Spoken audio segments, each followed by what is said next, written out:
Untuk open cam tadi udah open cam kok dimatiin lagi. Ini sudah 5 menit, tapi yang bergabung masih 20 orang, masih kurang berapa ya? Masih kurang banyak ya sepertinya ya. Separuh, hampir separuh yang kurang ya. Kenapa teman-teman? Sudah nggak konsen? Konsennya kena star, kastengel. udah udah hawa-hawa lebaran gitu ya, udah rasanya males Bu buat mikir mau siap-siap mudik ini. Ada yang mudik? Ada yang mudik? Atau di Kudus-Kudus aja? Atau di Karisidenan Pati, di Pantura sendiri Bu, deket-deket aja. Eh, Yuk silahkan open cam, yang open cam baru berapa orang ini? Baru 4 orang ya. Silahkan teman-teman. Oke, hari ini sorry kalau saya mendadak mintanya apa namanya yang presentasi 2 kelompok ya hari ini ya. Karena saya baru ingat teman-teman kita kan cutinya agak lama ya sampai tanggal 16 Mei baru masuk. Jadi nanti takutnya kalian ketinggalan materi, nanti pas UAS malah kita belum selesai materinya. Jadi minggu ini kita selesaiin dulu lah 2 materi biar nanti agak lebarannya agak long gitu ya. Berapa minggu kan off kuliah, healing ya kalian ya selama berapa minggu ke depan. Oke, yang kemarin UTS-nya gimana teman-teman? Sulitkah?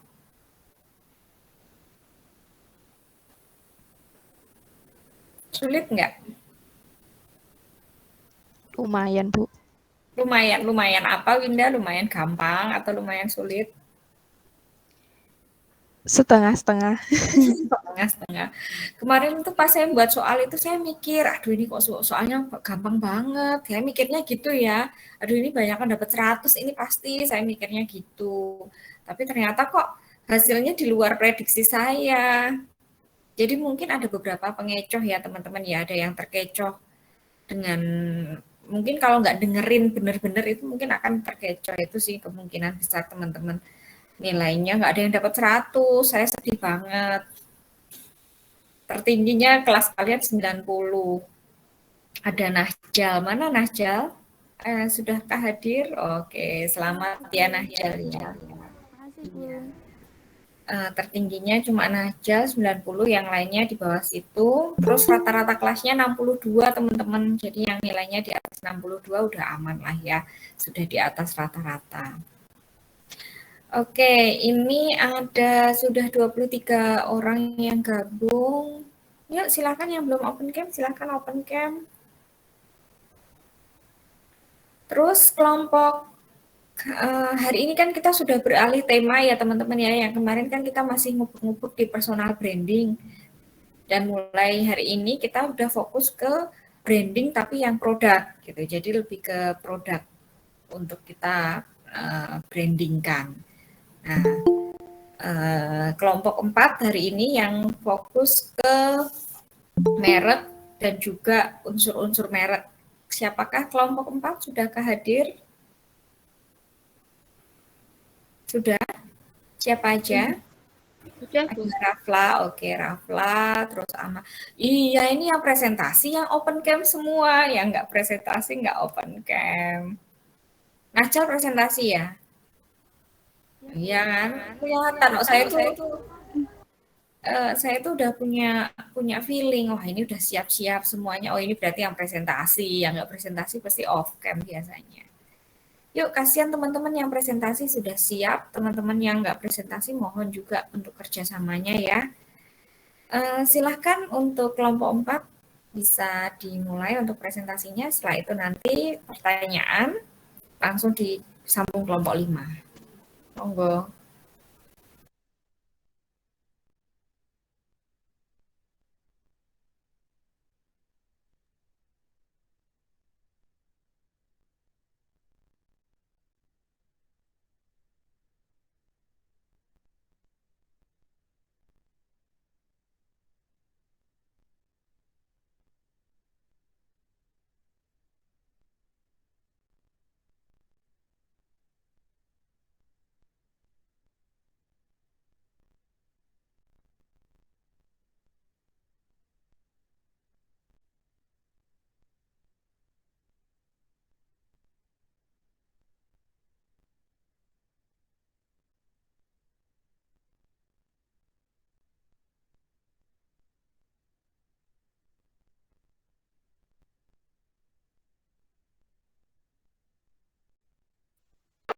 Oke, Assalamualaikum warahmatullahi wabarakatuh. Selamat siang dan salam sejahtera bagi kita semua. Yang terhormat Ibu Dini Ramadhania, SPSI, MPSI, selaku dosen pengampu mata kuliah Psikologi Branding. Yang terhormat Kak Raflan Nur Agnia Rizka, selaku pemateri 1. Yang terhormat Kak Najal Husnia, selaku pemateri 2.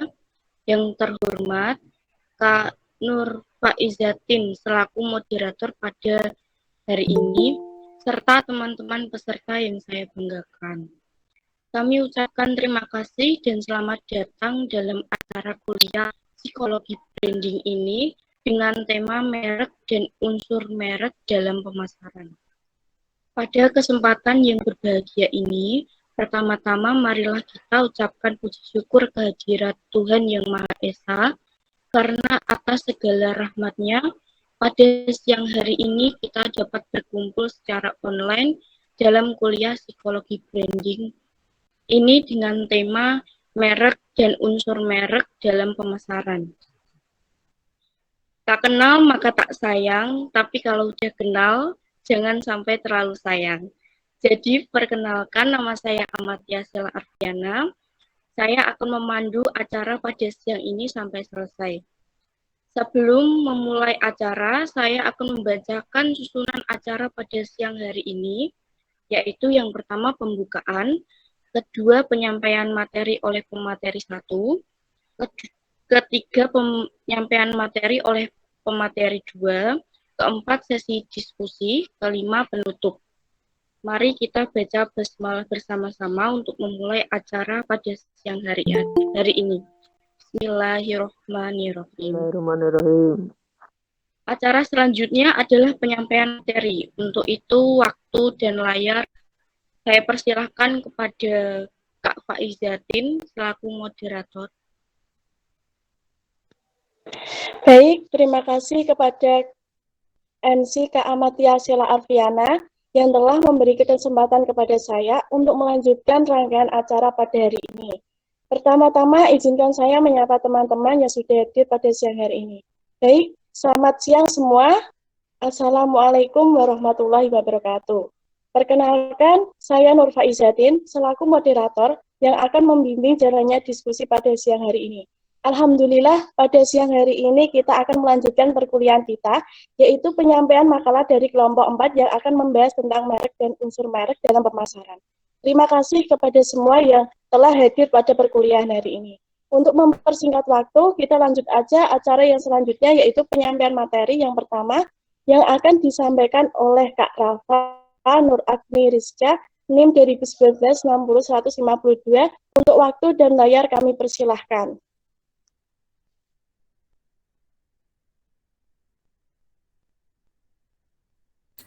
Oke, perkenalkan, saya Rafa Nur Agni Rizka sebagai pemateri pertama tentang merek dan unsur merek dalam pemasaran. Baik, langsung saja masuk ke materi pertama. Next, pengertian merek. Merek merupakan suatu nama, simbol, tanda, desain atau gabungan di antaranya untuk dipakai sebagai identitas suatu perorangan, organisasi atau perusahaan pada barang dan jasa yang dimiliki untuk membedakan dengan produk jasa lainnya. Merek yang kuat ditandai dengan dikenalnya suatu merek dalam masyarakat, asosiasi merek yang tinggi pada suatu produk, persepsi positif dari pasar, dan kesetiaan konsumen terhadap merek yang tinggi. Sejarah kuno membuktikan adanya nama-nama yang dituliskan pada beberapa barang seperti pahatan batu untuk mengidentifikasi pembuatnya. Jadi, pemberian merek itu bukan merupakan suatu fenomena yang baru. Pada zaman prasejarah, para pemburu juga mengukir senjata mereka dengan tanda-tanda untuk menunjukkan kepemilikan. Next. Merek dapat dipahami lebih pada 3 hal berikut ini. Yang pertama ada brand, contohnya kayak Aqua, Rinso, KFC, Acer, Windows, dan lain sebagainya. Kemudian yang kedua ada simbol, seperti gambar atau simbol saya pada motor Honda, gambar jendela pada Windows, gambar kereta kuda pada California Fried Chicken, simbol orang tua berjenggot pada brand orang tua, dan masih banyak contoh-contoh lainnya yang dapat kita temui di kehidupan sehari-hari. Kemudian yang ketiga ada trade karakter atau karakter dagang. Itu contohnya kayak Sidomar pada Indomaret, burung dan kucing pada produk makanan Gary, dan lain sebagainya. Next. Kemudian ada jenis merek. Jenis merek itu ada dua. Yang pertama ada manufacturer brand. Manufacturer brand atau merek perusahaan, yaitu merek yang dimiliki oleh suatu perusahaan yang memproduksi produk atau jasa. Contohnya seperti L'Oreal, Ultraflu, Soclean, Philips, Tesa, Vitacharm, Vitacini, dan lain sebagainya. Yang kedua ada private brand. Private brand atau merek pribadi, yaitu merek yang dimiliki oleh distributor atau pedagang dari produk atau jasa, seperti Hypermarket Giant yang menjual kapas merek Giant, Carrefour yang menjual produk elektronik dengan merek Blue Sky, Supermarket Hero yang menjual gula dengan merek Hero, dan lain sebagainya. Jadi kalau private brand itu pihak distributor membeli barang dari produsennya dalam kondisi tanpa merek. Lalu pihak distributor itulah yang memberi sendiri nama mereknya. Kalau yang sekarang banyak dijumpai itu contohnya kayak ada produsen jilbab. Nah, produsen itu menjual jilbab tanpa merek, kemudian reseller atau customer-nya bebas ngasih merek pada jilbab tersebut. Ada juga produk generik yang merupakan produk barang atau jasa yang dipasarkan tanpa menggunakan merek atau identitas yang membedakan dengan produk lain, baik dari produsen maupun pedagang. Contohnya seperti sayur mayur, minyak goreng curah, abu gosok, buah-buahan, gula pasir curah, bunga, tanaman, dan lain sebagainya. Next. Sekarang kita ke tujuan merek. Tujuan merek ini mencakup tujuan akhir dari bisnis, yaitu pendapatan serta citra brand yang baik di pasaran. Setiap bisnis memiliki tujuan merek dan target yang tergantung pada apa yang ingin dicapai. Salah satu tujuan merek yang umum itu sebagai identitas bisnis atau perusahaan sehingga mereka dapat dibedakan. Nah, tujuan merek yang pertama itu ada membangun kesadaran merek atau awareness. Kesadaran merek itu presentasi pelanggan yang mengetahui dan mengingat suatu brand. Misalnya, pelanggan akan menyebutkan sebuah brand saat mereka menerima pertanyaan tentang kategori produk tertentu seperti kaos. Nah, tujuan dari kesadaran adalah mendominasi pasar dan kesadaran dalam pasar. Hal ini disebabkan karena brand tersebut akan selalu mendapatkan perhatian dari pasar dan akan selalu dipercaya oleh pelanggan. Kemudian yang kedua, menciptakan koneksi emosional. Ketika konsumen membeli produk atau jasa layanan berdasarkan dari perasaan dan hubungan mereka dengan suatu bisnis, telah menimbulkan koneksi emosional. Menciptakan hubungan emosional merupakan bagian penting dari strategi branding sebuah bisnis. Yang kedua, membedakan produk. Pada saat konsumen telah memahami mengapa produk atau jasa berbeda dengan yang lain atau bahkan lebih baik, maka mereka akan selalu memiliki alasan untuk membeli suatu produk. Hal ini akan membuat bisnis pada posisi yang aman karena pelanggan akan selalu memiliki alasan yang jelas untuk membeli suatu produk. Kemudian yang keempat, menciptakan kredibilitas dan kepercayaan. Dalam strategi branding, harus tahu bagaimana untuk merencanakan dan mengembangkan kredibilitas serta kepercayaan. Pada dasarnya, brand atau merek adalah reputasi yang dihasilkan dari janji yang telah dibuat dan dirawat secara konsisten. Hal ini dapat menciptakan pengakuan dari pasar, dan mereka akan mampu mengenali nama merek dan simbol visual seperti logo, warna, kemasan, atau produk. Selain itu, merek tersebut akan memiliki otoritas yang tinggi, sehingga produknya akan sulit untuk dikalahkan oleh pesaing. Kemudian yang terakhir, memotivasi pembelian. Merek merupakan alat pemasaran yang sangat efektif, efisien untuk membangun minat, gengsi, motivasi, dan daya tarik pembelian bagi pelanggan. Bahkan mereka tetap termotivasi untuk membeli suatu produk walaupun produk tersebut belum diluncurkan atau belum launching. Dengan motivasi pembelian ini, maka akan menciptakan loyalitas merek sehingga pelanggan akan setia untuk membeli suatu produk tertentu. Next.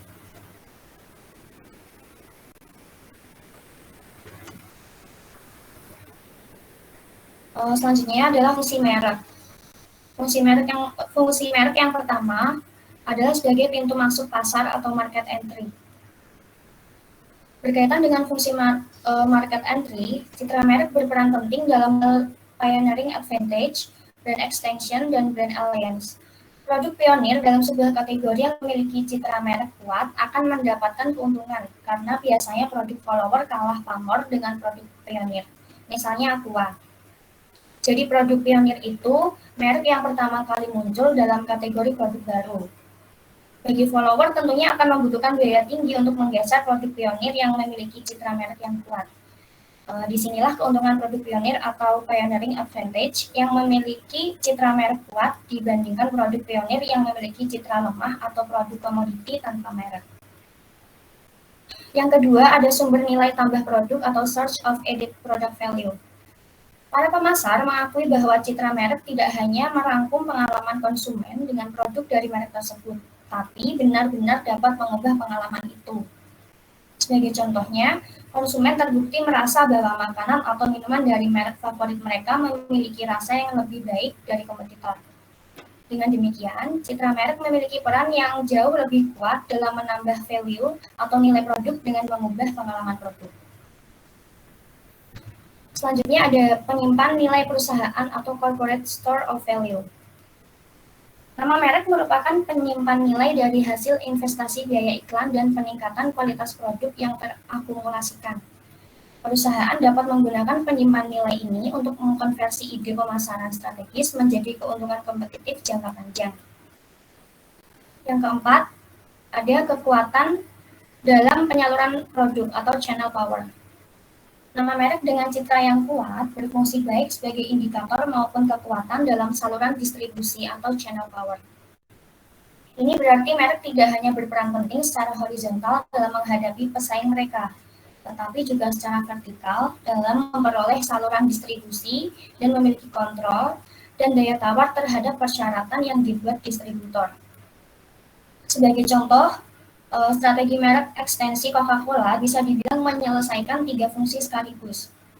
Yang pertama, perpanjangan izin masuk pasar dengan biaya lebih rendah, menghambat persaingan dengan menguasai sales space, dan juga dapat memberikan daya tawar dalam hal negosiasi perdagangan, karena Coca-Cola dianggap memiliki kekuatan dalam meningkatkan penjualan.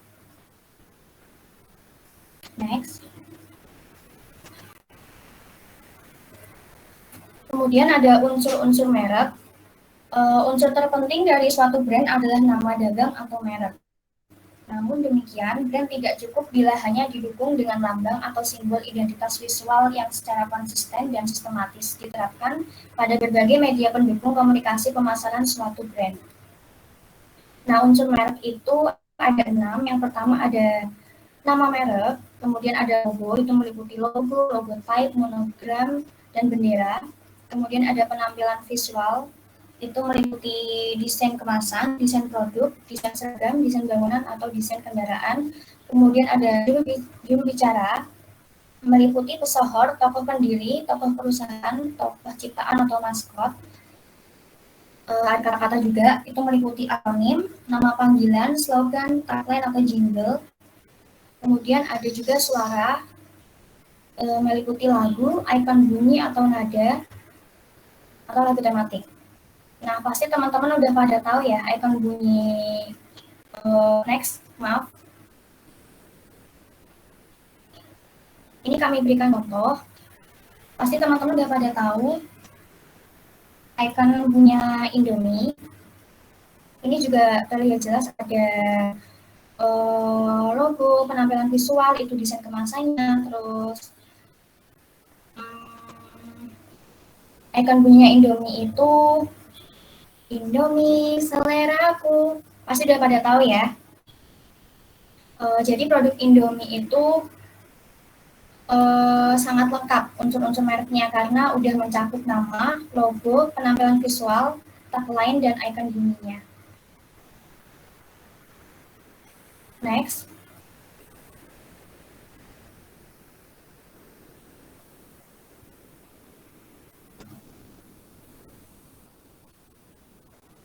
Slide selanjutnya.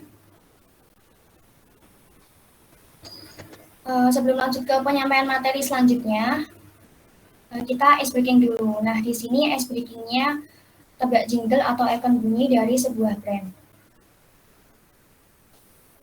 Yang pertama ada Pizza Hut. Jadi kita tebak-tebakan icon bunyinya suatu brand. Kalau Indomie tadi kan Indomie selera aku kayak gitu. Jadi yang pertama ada Pizza Hut. Saya tunjuk aja ya.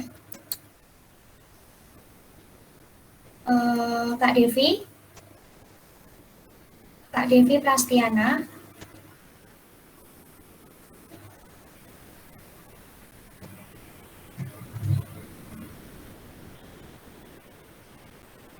Enggak ada ya Kak Devi ya.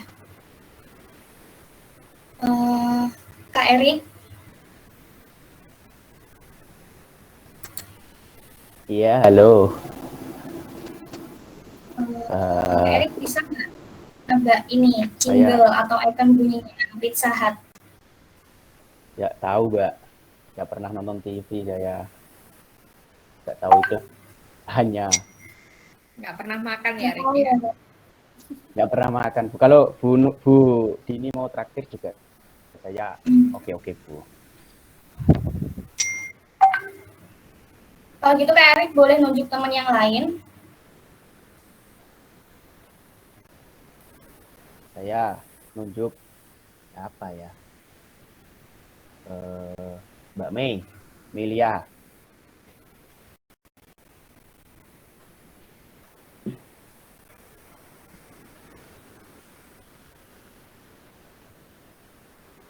Halo, suara saya kedengeran kan ya? Tadi Kak Erik nunjuk Mbak Mei ya, Mbak Melia. Mbak Mei. Jingle Pizza Hut ya? Ya.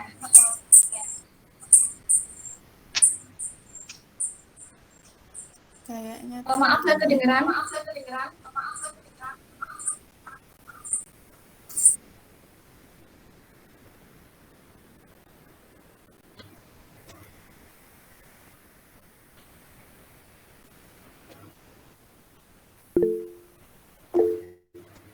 Oh gitu ya udah, langsung jawab aja. Jinglenya Pizza Hut itu berbagi bersama di Pizza Hut. Nah, itu adalah jingle atau icon bunyinya Pizza Hut.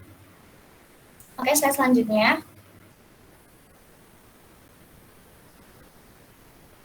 Saya tunjuk lagi teman-teman. Kak Lintang ada?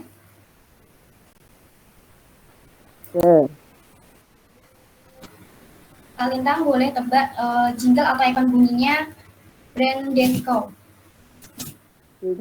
Oh itu Mbak, apa sih?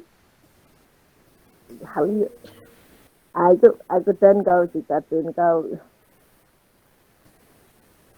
Benar tak Mbak? Gimana? Aku dan kau dikatin kau. Aku Oke. Iya, benar banget. Itu adalah jingle atau icon bunyinya brand Denko. Oke, selanjutnya Mbak Lintang boleh nunjuk teman yang lain. Slide selanjutnya. Gian. Mbak Gian ya? Ya.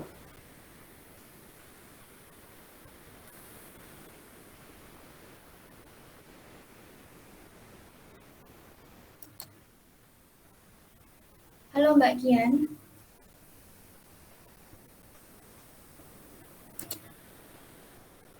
Bisa open mic-nya?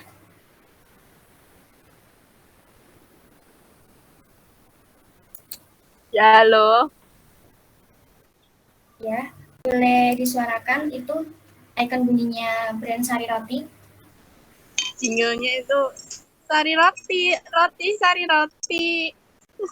Oke, benar banget. Nah, itu tadi adalah contoh-contoh jingle atau icon bunyi suatu beberapa brand. Terima kasih ya buat teman-teman yang udah berpartisipasi. Sekian penyampaian materi dari saya, kurang lebihnya mohon maaf. Kemudian saya kembalikan lagi kepada moderator. Baik, terima kasih kepada Kak Rafla Nur Agnia Rizka yang atas penyampaian materi yang pertama dan eksplikinya. Selanjutnya memasuki materi yang kedua yang akan disampaikan oleh Kak Najal Husniah, NIM 2019-684. Untuk waktu dan layar kami persilahkan. Oke, baik. Terima kasih Mbak Nur Faizatin. Sebelumnya perkenalkan, nama saya Najal Husniah. Saya di sini sebagai pemateri kedua, yaitu yang akan menyampaikan materi mengenai strategi pembentukan merek yang kuat. Next.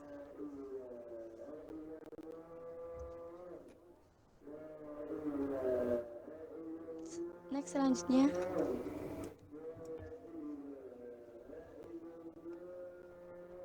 Nah, di sini itu ada 5 strategi pembentukan merek yang kuat. Yang pertama yaitu adalah lakukan penilaian merek.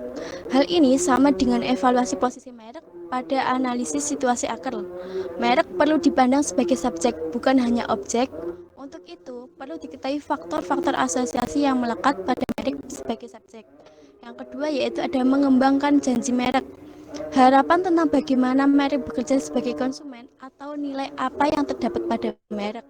Sebagaimana pada tahap identifikasi merek ala akar, dengan sendirinya kalau sudah berjanji mereka akan berusaha menepatinya. Yang ketiga yaitu ada menciptakan blueprint merek. Ini sama dengan identitas merek dalam konsep akar dan arsitektur merek dalam konsep Davis. Yang keempat ada membudayakan merek. Perlu keterikatan emosional agar konsumen loyal terhadap merek. Caranya dengan memberikan manfaat-manfaat yang menimbulkan sentuhan emosional. Misalnya, dealer mobil memberikan hadiah ulang tahun atau bingkisan hari raya kepada para pelanggannya. Yang terakhir yaitu meningkatkan keuntungan merek. Merek yang kuat tidaklah berguna kalau perusahaan tidak memperoleh keuntungan merek, perlu dimanfaatkan secara optimal. Next. Nah, yang ini ada pemilihan merek. Gimana sih cara milih merek yang benar? Nah, di sini merek terdiri dari beberapa elemen penting seperti nama logo, simbol, karakter, kemasan, dan slogan. Nah, di sini ada beberapa, yaitu ada 5. Yang pertama ada memorable. Elemen merek harus gampang dikenali dan diingat. Hal ini mendukung tingkat ekuitas merek yang bertujuan mencapai tingkat tertinggi dan brand awareness pasar. Yang kedua ada meaningful. Elemen merek harus mempunyai kredibilitas dan daya sugestif. Misalnya, membuncahkan kesenangan, menarik, serta kaya dalam image visual dan verbal. Yang ketiga ada transferability. Elemen merek ini bersifat mobile, baik dari sisi kategori produk maupun batasan geografis maupun budaya. Yang keempat ada adaptability. Elemen merek ini harus bersifat fleksibel agar dengan gampang lebih mudah diperbarui dan disesuaikan dengan konteks. Yang terakhir ada protectability. Elemen merek ini harus aman baik secara hukum maupun persaingan. Next. Nah, gimana sih kriteria pemilihan elemen brand merek? Nah, yang pertama ada mudah diingat, yang artinya elemen merek yang dipilih hendaknya yang mudah diingat dan disebut atau diucapkan. Simbol, logo, nama yang digunakan hendaknya menarik, unik sehingga menarik perhatian masyarakat untuk diingat dan dikonsumsi. Yang kedua ada memiliki makna, artinya elemen merek hendaknya mengandung sebuah makna maupun penjelasan atau deskripsi dari produk. Diharapkan makna ini dapat mempengaruhi konsumen untuk mengkonsumsi produk tersebut. Deskripsi mana yang terkandung dapat berupa informasi maupun kategori dari isi dari produk, informasi tentang komposisi penting yang ditonjolkan produk dan manfaat dari produk. Yang ketiga, menarik dan lucu. Pendekatan lain untuk menarik perhatian konsumen adalah dengan variasi elemen merek yang unik, lucu, pemilihan elemen yang kaya akan visualisasi dan imajinasi. Dalam hal ini yang ditonjolkan adalah desain yang menarik dan lucu. Yang keempat ada fleksibel, artinya yaitu elemen merek dapat dimengerti dan tetap dapat diterima oleh daerah atau pasar, bahkan budaya lain. Nama yang digunakan pun tidaklah terlalu sulit untuk diterjemahkan. Seringkali pemilihan elemen merek mudah diingat oleh masyarakat lokal, namun sangatlah sulit dimengerti oleh masyarakat lain. Hal ini tentunya akan menghambat produsen untuk masuk dalam pasar yang baru. Yang terakhir, yang kelima, legal. Brand elemen tersebut sah menurut hukum dan undang-undang yang berlaku, sehingga berada di bawah perlindungan hukum. Next. Strategi merek bagi produsen. Sama ada individual branding atau merek individu. Individual branding adalah memberi merek berbeda pada produk baru seperti pada deterjen Surf dan Rinso dari Unilever untuk membidik segmen pasar yang berbeda seperti halnya pada Wings yang memproduksi deterjen merek Soklin dan Daya untuk segmen pasar yang beda. Yang kedua ada family branding atau merek keluarga, yaitu memberi merek yang sama pada beberapa produk dengan alasan mendompleng merek yang sudah ada dan dikenal masyarakat. Contohnya seperti merek Gary yang merupakan grup dari Garuda Food yang mengeluarkan banyak produk berbeda dengan merek utama. Gary seperti Gary Salut, Gary Sus, Gary Toyota dan lain sebagainya.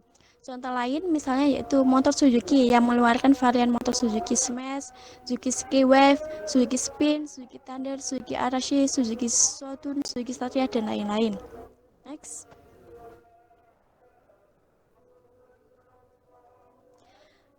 Loyalitas merek.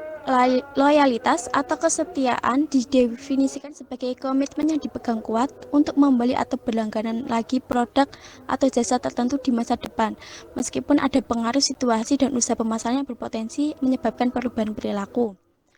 Nah, di sini ada beberapa tahap. Yang pertama, ada loyalitas kognitif konsumen yang mempunyai loyalitas terhadap. Tahap pertama ini menggunakan basis informasi yang memaksa menunjuk pada suatu merek atau merek lainnya. Loyalitas hanya didasarkan pada aspek kognisi saja. Contoh, sebuah swalayan secara konsisten selalu menawarkan harga yang lebih rendah dari pesaing yang ada. Informasi ini cukup memaksa konsumen selalu berbelanja di swalayan tersebut. Tahap kedua yaitu loyalitas afektif. Loyalitas tahap kedua didasarkan pada aspek afektif konsumen. Sikap merupakan fungsi dari kognisi penghargaan pada periode awal pembelian dan merupakan fungsi dari sikap sebelumnya ditambah kepuasan di periode berikutnya. Yang tahap ketiga, loyalitas konatif. Dimensi konatif ini dipengaruhi oleh perubahan-perubahan afektif terhadap merek. Konasi menunjukkan suatu niat untuk melakukan suatu ke arah tujuan tertentu. Loyalitas konatif yang mencakup komitmen mendalam untuk melakukan pembelian. Jenis komitmen ini sudah melampaui efektif, sebagian dari motivasi untuk mendapatkan merek yang disukai. Tahap keempat yaitu loyalitas tindakan. Meskipun pembelian ulang adalah suatu tindakan yang sangat penting bagi pemasar, penginterpretasian loyalitas hanya pada pembelian ulang saja tidak cukup, karena konsumen yang membeli ulang belum tentu mempunyai sikap positif terhadap barang atau jasa yang dibeli. Nah, dari pemateri saya, terima kasih. Kami sudah cukup. Saya kembalikan lagi ke moderator. Terima kasih. Terima kasih kepada Kak Najal Husnia atas penyampaian materi yang kedua. Langsung saja acara yang selanjutnya memasuki sesi tanya jawab. Kepada teman-teman yang ingin bertanya atau memiliki pertanyaan, mohon ditampung terlebih dahulu. Untuk mempersingkat waktu, kita akan memasuki acara sesi yang selanjutnya. Sebelum acara kita akhiri, saya akan mencoba menyimpulkan materi yang telah disampaikan pemateri kita, yakni Kak Rafla Nur Agnia Rizka dan Kak Najal Husnia. Kesimpulannya yaitu, merek merupakan suatu simbol nama, tanda, desain, atau gabungan diantaranya untuk dipakai sebagai identitas suatu perorangan, organisasi, atau perusahaan pada barang dan jasa yang dimiliki untuk membedakan produk jasa lainnya. Merek yang kuat ditandai dengan dikenalnya suatu merek dalam masyarakat. Asosiasi merek yang tinggi pada suatu produk, persepsi positif dari pasar, dan kesetiaan konsumen terhadap merek yang tinggi. Pada dasarnya, brand atau merek adalah reputasi yang dihasilkan dari janji yang telah dibuat dan dirawat secara konsisten. Hal ini dapat menciptakan pengakuan dari pasar dan mereka akan mampu mengenali nama merek dan simbol visual seperti logo, warna, kemasan, atau produk. Kriteria yang dipakai untuk mendesain dan memilih elemen merek adalah: pertama, mudah diingat. Artinya, elemen merek yang dipilih hendaknya yang mudah diingat dan disebut atau diucapkan. Yang kedua, menarik dan lucu. Pendekatan lain untuk menarik perhatian konsumen adalah dengan variasi elemen merek yang unik, lucu, pemilihan elemen yang kaya akan visualisasi dan imajinasi. Sekian presentasi yang dapat kami sampaikan. Semoga bermanfaat bagi kita semua. Kurang lebihnya kami mohon maaf. Selanjutnya saya kembalikan kepada MC Kak Amatia Sela Arfiana. Terima kasih. Terima kasih Kakak Izatin. Terima kasih kepada Ibu Dini Ramadhania, SPSI, MPSI, selaku dosen pengampu psikologi branding. Terima kasih juga kepada teman-teman karena sudah mengikuti acara ini dari awal sampai akhir. Mewakili penyelenggara, saya Amatia Sela Arfiana. Kalau ada kesalahan mohon dimaafkan. Kalau ada yang sayang mohon diungkapkan. Biar setia teman-teman. Kita pantun dulu. Hidup kesepian tanpa kekasih, cukup sekian dan terima kasih. Wassalamualaikum warahmatullahi wabarakatuh. Warahmatullahi wabarakatuh. Waalaikumsalam warahmatullahi wabarakatuh. Ini MC-nya sekalian mancing-mancing ya, kalau ada perasaan mohon diungkapkan. Oke, silahkan teman-teman. Ini kita sudah beralih ke branding produk gitu ya, bukan lagi personal branding, tapi kita sudah ke branding produk. Mungkin teman-teman pernah dengar pujangga yang namanya William Shakespeare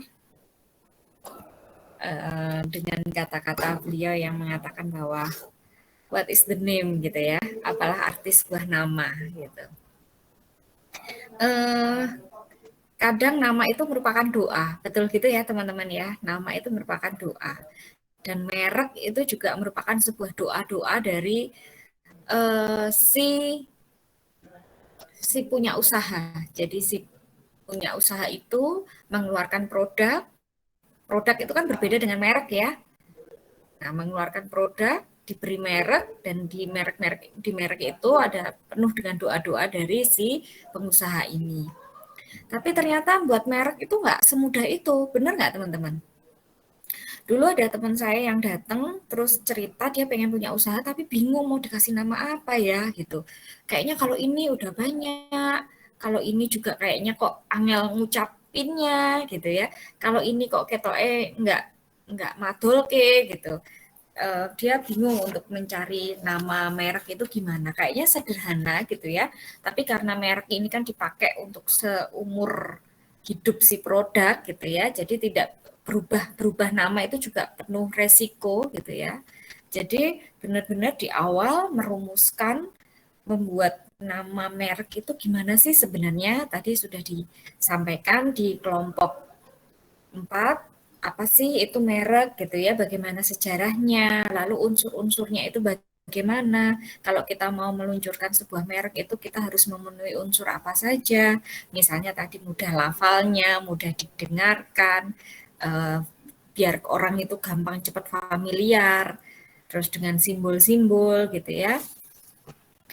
Oke, kenapa kok sekarang pakainya banyakkan X gitu ya? Biasanya X itu bacanya apa sih? Cross atau apa biasanya? X. iPhone Pro Max ada X-nya gitu ya. Kebanyakan kok sekarang pakai XX itu ada apa sih gitu? Kira-kira kenapa teman-teman logo kata-kata X atau huruf X ini kok sekarang banyak dipakai?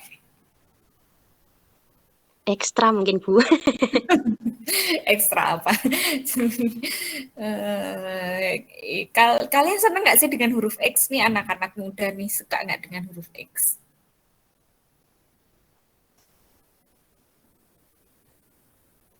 Kayaknya biasa aja sih Bu. Tapi Tidak menurut begitu kalian suka tapi lumayan menarik. Kenapa Aniar? Tidak begitu suka tapi lumayan menarik. Lumayan menarik ya. Nah ini psikologis banget sih kalau ini. Kenapa kok simbol X atau huruf X ini, dan kita coba amati beberapa produk yang menggunakan nama atau logo yang ada X-nya, nama di produknya itu kok cenderung sangat diminati sekarang gitu. Oh ternyata berdasarkan beberapa survei gitu ya, simbol X atau huruf X ini lebih mewakili suatu yang ekstrim gitu, suatu yang ekstrim, yang menantang, berjiwa muda gitu ya, sehingga huruf X ini lagi banyak diminati saat ini gitu. Jadi perlu dipertimbangkan bagaimana yang bisa adaptable gitu ya, nama-nama yang bisa adaptasi dengan perubahan-perubahan, kira-kira nama apa itu juga diperlukan. Oke, ini sudah ada pertanyaan.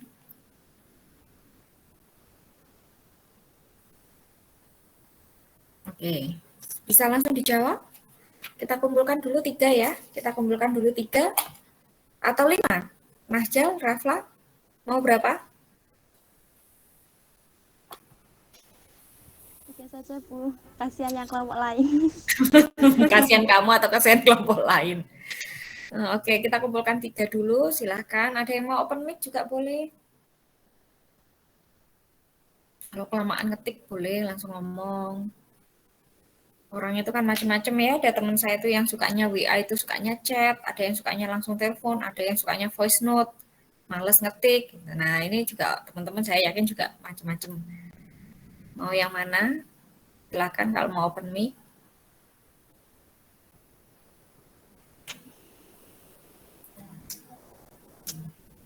Kita kumpulkan dulu 3, setelah itu kita masuk ke kelompok 5 dulu.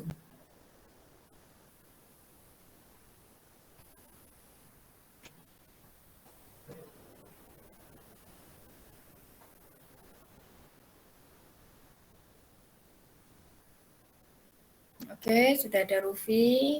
Ini pertanyaannya bagus, jadi nggak menutup kemungkinan ya, kadang itu sebuah merek itu juga mengalami pasang surut.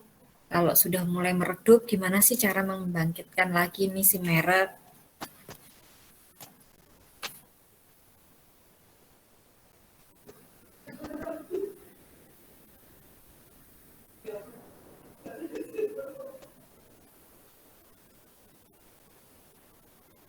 Di sini itu kan banyak ya, tadi dijelaskan ada nama merek, ada logo, ada maskot, ada jingle. Nah, kira-kira apakah pentingnya mereka gitu kan, itu menarik juga untuk kita coba kritisi. Gimana kalau ada produk yang tidak punya jingle, apakah itu akan berdampak pada penjualan mereka? Kalau nggak punya maskot gimana? Kalau nggak punya tagline kayak Oreo, misalnya Oreo itu kan terkenal banget itu ya dengan tagline-nya putar apa dijilat, diputar, dicelupin itu. Oke, tambah satu lagi. Silahkan. Angkat tangan dulu deh siapa yang mau sambil kita tunggu. Yang baru nulis, baru ngetik, belum kekirim, angkat tangan dulu aja. Atau lagi mencari ilham juga angkat tangan dulu aja. Bu pengen tanya tapi lagi nyari-nyari ilham.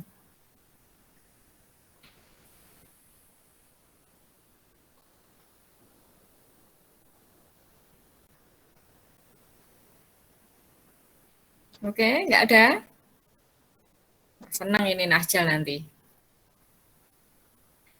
Oke, kalau nggak ada, mau langsung dijawab? Boleh Bu. Oke, silakan. Oke, saya akan menjawab dari pertanyaan dari Mbak Anian, yaitu tahap perkembangan loyalty. Nah, di sini tadi itu dijelaskan ada 4 tahapan. Yang pertama ada tahap pertama yaitu loyalitas kognitif konsumen, yaitu di mana loyalitas ini menggunakan basis informasi yang memaksa menunjuk pada suatu merek atau merek lainnya. Loyalitas merek hanya didasarkan pada asas kognisi saja. Contohnya itu misalkan di sebuah swalayan secara konsisten selalu menawarkan harga yang lebih rendah dari pesaing yang ada. Nah, di sini dari informasi ini cukup menarik konsumen untuk terus belanja di swalayan tersebut. Nah, yang tahap kedua yaitu ada loyalitas afektif. Nah, loyalitas afektif ini didasarkan pada aspek afektif konsumen, yaitu sikap. Nah, sikap dari kognisi ini yaitu pengharapan pada periode awal pembeli, yaitu masa konsumen, dan merupakan fungsi dari sikap sebelumnya ditambah kepuasan di periode berikutnya, yaitu sikap di mana tadi dijelaskan pada tahap pertama, yaitu di mana itu ngasih harga yang lebih rendah. Nah, di situ kita bisa tahu nih sikap konsumen itu gimana. Nah, itu nanti juga bisa jadi pembelajaran di periode berikutnya untuk membangun produk yang selanjutnya itu gimana. Nah, yang tahap ketiga yaitu ada loyalitas konatif. Nah, dimensi konatif itu yaitu niat melakukan, yaitu dipengaruhi oleh perubahan-perubahan efektif terhadap merek. Nah, loyalitas konatif ini merupakan suatu kondisi loyal yang mencakup komitmen dalam melakukan pembelian. Nah, jenis komitmen ini sudah melampaui efektif, yaitu seperti kayak motivasi. Nah, seperti itu kan kita bisa ada masukan dari kita gitu. Terus yang tahap keempat adalah loyalitas tindakan. Misalkan ada pembelian ulang. Nah, pembelian ulang itu dilakukan bukan karena puas, melainkan mungkin karena terpaksa atau faktor lainnya. Oleh karena itu, untuk mengenali perilaku loyalitas dilihat dari dimensi ini, yaitu dari komitmen pembelian ulang yang ditunjukkan pada suatu produk dalam kurun waktu tertentu secara teratur. Nah, mungkin itu yang pendapat saya, mungkin nanti bisa ditambah oleh Budini atau dari kelompok saya. Terima kasih.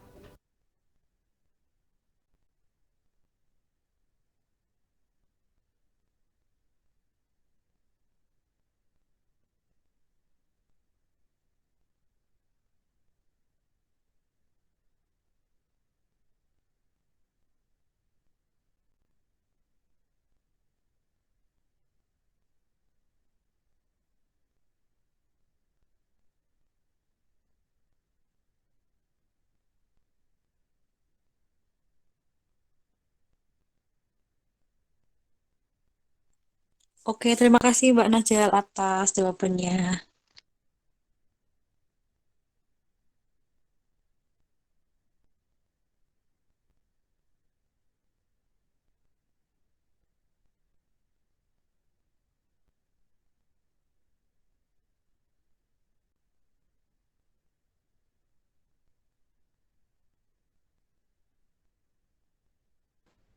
Oke, mau langsung dijawab lagi. Pertanyaannya Rufi. Pertanyaan kedua dari Pak Rufi Anissa. Bagaimana cara membangun kembali suatu merek yang udah redup dan bagaimana juga memotivasi konsumen dapat berpengaruh dalam pemilihan suatu merek tersebut. Kalau membangun kembali suatu merek yang udah redup itu kita ngasih inovasi yang baru ya. Misalnya ada suatu brand yang udah lama banget dia off karena suatu hal mungkin. Nah, dia pengen balik lagi, dia pengen menunjukkan lagi kalau ini brandnya itu udah mulai aktif kembali, udah mulai jualan lagi. Nah, yang paling penting yang pertama itu tadi ngasih inovasi baru, mungkin dari kemasannya atau dari produknya yang sebelumnya jualannya cuma ini, terus mungkin ditambah lagi dengan yang lain. Misal jualan roti, kita kasih menu yang baru atau yang lain. Kemudian iklan di media sosial, karena itu sangat penting banget untuk meningkatkan brand awareness. Jadi yang sekarang bisa paling sering kita jumpai itu kan di media sosial banyak banget yang mempromosikan barang dagangannya lewat media sosial. Kemudian konten marketing itu kita ngasih konten di media sosial itu yang menarik, jadi nggak yang monoton, misal ngasih hiburan atau yang lain, misal endorse ke orang selebgram atau artis gitu ya. Kemudian bisa juga berkolaborasi dengan bisnis lain, misalnya suatu bisnis itu udah lama banget off-nya, kemudian dia pengen balik lagi, bisa banget dia berkolaborasi dengan suatu bisnis yang lagi hits. Misal brand ini X dengan ini, jadi nanti bisa kelihatan gitu kalau brand yang udah redup itu mulai aktif kembali. Kemudian terkait produknya bisa dikasih merchandise atau kayak yang membeli produk ini nanti dikasih kayak stiker atau banyak ya sekarang merchandise dari kita dapat pas membeli suatu produk gitu, kayak ada sekarang itu misal ngasih gelang atau stiker kayak gitu-gitu sih.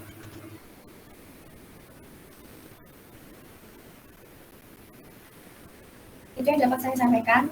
Mungkin ada tambahan dari Bu Dini.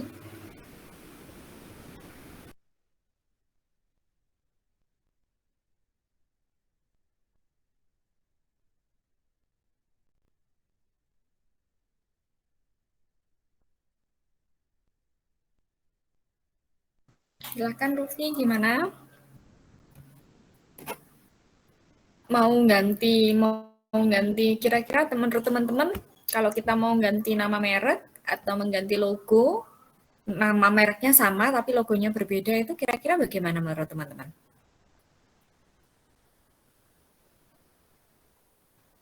Kalau logo jauh berbeda itu malah terlihat aneh sih Bu Dini, soalnya tidak menggambarkan citra merek tersebut. Mungkin kalau hanya misalnya warnanya awal mulanya hijau tua banget gitu ya Bu, sekarang diubah menjadi hijau yang lebih muda, itu mungkin lebih menarik daripada mengganti 100% bentuk logo tersebut. Oke, itu pendapat Rufi ya. Ada lagi yang mau berpendapat? Kira-kira bagaimana? Kira-kira nih kalau produk kita atau merek kita atau produk kita kayaknya kok sudah mulai meredup, kira-kira apa nih yang salah gitu ya? Apakah saya harus mengganti nama merek, ataukah saya harus mengganti logo, atau saya harus bagaimana gitu? Kalau menurut Rufi tadi, mengganti logo itu kayak suatu resiko besar gitu ya, Rufi ya? Iya Bu. Oke, ada lagi mungkin yang pendapat lain, nggak masalah sih Bu, gitu misalnya.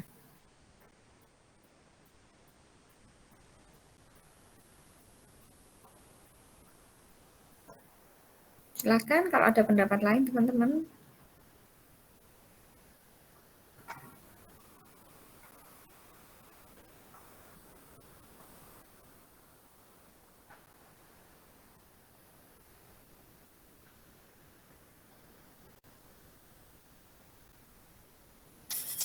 Kok diem-diem ini piye toh? Waduh, kayak dong ibadah iki sing do off cam ini. Halo, yang lainnya yang off cam ini tak tanyain loh ya malahan ya. Winda gimana Winda? Menurutmu gimana? Apakah suatu hal yang wajar aja gitu di pertengahan jalan pada saat kita mulai bimbang gitu, mulai kayaknya kok ini mulai surut gitu ya. Apa yang saya harus lakukan untuk membangun brand saya lagi? Kalau menurut saya sih nggak apa-apa ya Bu, asalkan dibarengi dengan kualitasnya juga. Kayak dulu itu Nokia kan awalnya pemilik usaha Nokia itu kan tetap kekeh pada keputusannya untuk tidak merubah produknya gitu. Tapi seiring dengan perkembangan sekarang gitu, ternyata produknya itu nggak laku di pasaran. Nah sekarang ternyata produk Nokia ada yang baru lagi gitu, tapi tetap mempertahankan mereknya itu. Tapi ada juga yang kayak Telkomsel itu, setahu saya dulu itu logonya nggak seperti itu, tapi ada perubahan sedikit gitu. Itu sih Bu, kalau menurut saya. Oke, ya. Itu saya yakin pasti jawaban di sini bermaneka macam ya. Baru 2 orang aja sudah berbeda pemikiran ya. Yang menurut Rufi kayaknya akan resiko besar nih buat kita kalau sampai ganti logo ataupun ganti merek gitu ya. Tapi menurut Rufi, menurut Linda itu suatu nggak masalah sih. Kita kan juga ngikuti perkembangan zaman gitu. Kalau kalian masih bingung sanksi gitu ya, kita coba lihat tren yang sebelumnya.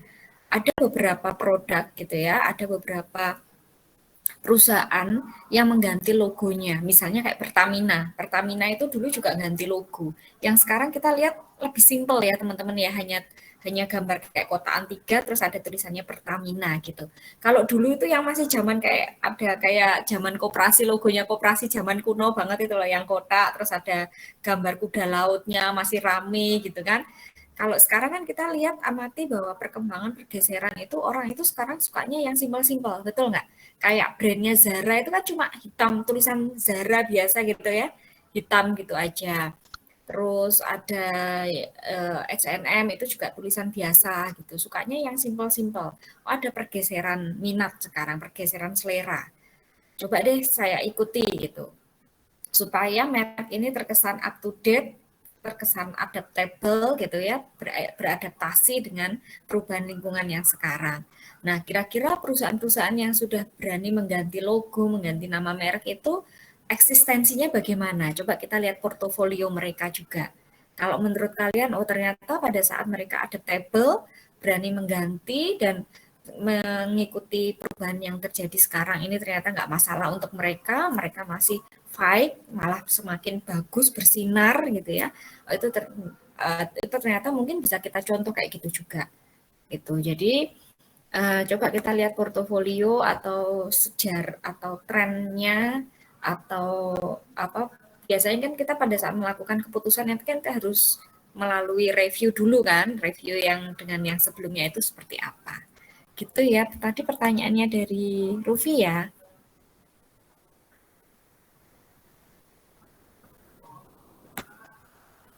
Oke, ada pertanyaan. Oke, ada Devika juga sudah menambahkan. Lina, mau langsung dijawab? Boleh, Bu.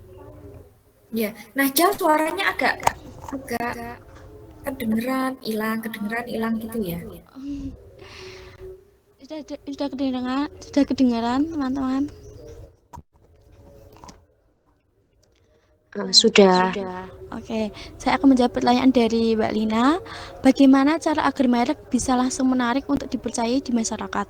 Nah, tadi sudah saya sampaikan ada beberapa kriteria pemilihan merek. Yang pertama ada mudah diingat.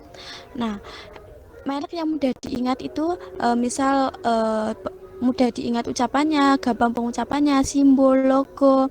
Nah, hendaknya kayak kalau bisa sih membuat merek yang semenarik mungkin agar masyarakat itu tertarik. Biasanya kan masyarakat itu ingin mencoba hal-hal yang menarik kan gitu. Yang kedua yaitu memiliki makna, yaitu harus di dalam produk tersebut harus ada penjelasan atau deskripsi dari produk itu. Misalnya ada kategori atau isi produk maupun kayak komposisi apa saja sih yang dibuat di produk tersebut, misal manfaatnya itu juga bisa. Terus ada menarik dan lucu. Nah, kalau kita membuat produk itu sebaiknya harus menarik dan lucu agar peminatnya juga makin banyak. Kayak misal mereknya yang unik, lucu, maupun visualnya juga bagus. Kayak kan jadinya kan kita sebagai masyarakat ini tertarik untuk mencoba hal tersebut. Terus ada fleksibel. Nah, fleksibel ini dapat dimengerti dan tetap dapat diterima oleh pasar. Misalnya kita membuat produk itu apa sih kebutuhan dari masyarakat tersebut sehingga kita tuh bisa terus memproduksi dan orang sekitar juga bisa terpenuhi kebutuhannya kayak gitu. Terus ada legal. Kalau kita membuat brand, kita itu harus sah menurut hukum dan undang-undang yang berlaku. Kayak gitu, Mbak Lina. Terima kasih.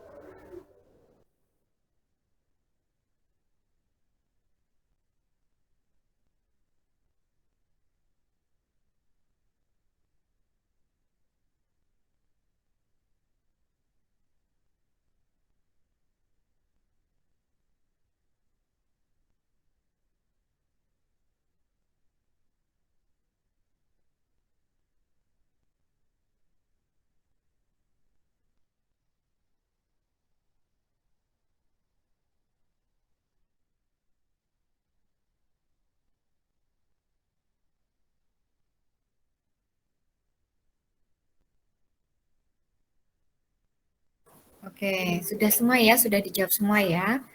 Oke, teman-teman. Jadi memang tadi sudah dijelaskan. Mungkin teman-teman kalau pengen lebih lengkap gitu ya, pengen membaca, itu ada buku punyanya Swasti, Wirania Swasti itu bagus. Ini kayak ini bukunya Wirania Swasti. Ini di perpus juga ada.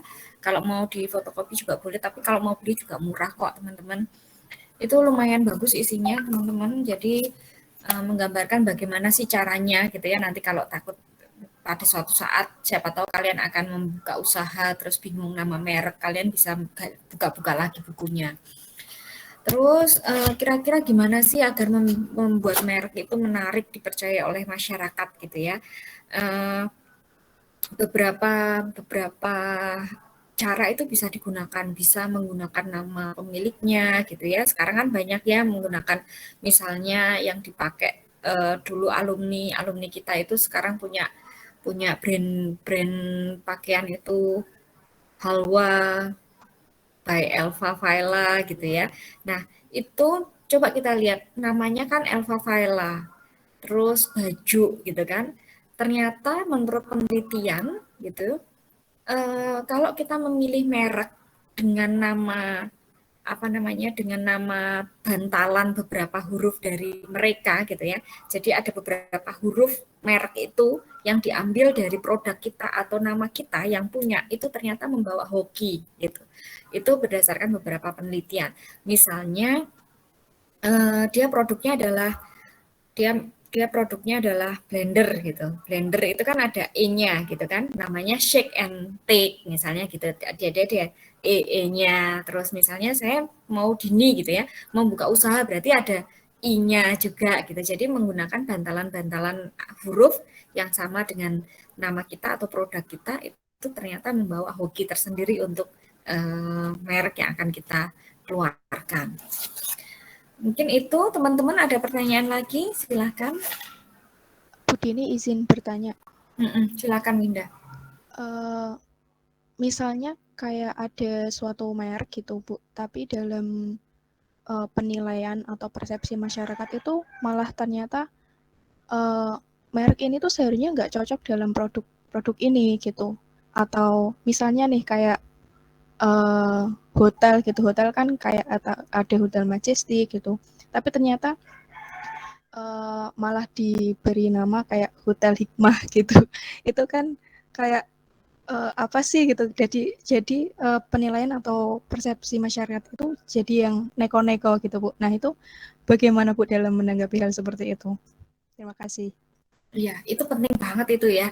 Jadi kadang kayak misalnya gini, saya waktu itu cari hotel ya, hotel itu namanya Kunti gitu ya. Itu kan udah udah membuat persepsi kita, aduh hotel horor ini gitu. Dan benar ternyata teman-teman itu juga ngefek banget ternyata. Saya lihat reviewnya, terus saya lihat harganya itu pasti murah, terus pengembangan hotelnya itu juga nggak begitu bagus. Ternyata nama itu juga berdampak besar banget untuk produk yang kita. Misalnya ada Bank Pasar, mungkin teman-teman nggak asing ya dengan nama Bank Pasar ya. Ada yang tahu Bank Pasar? Tahu Bu. Tahu. Persepsi kalian kalau kalian dengar nama Bank Pasar itu kayak apa?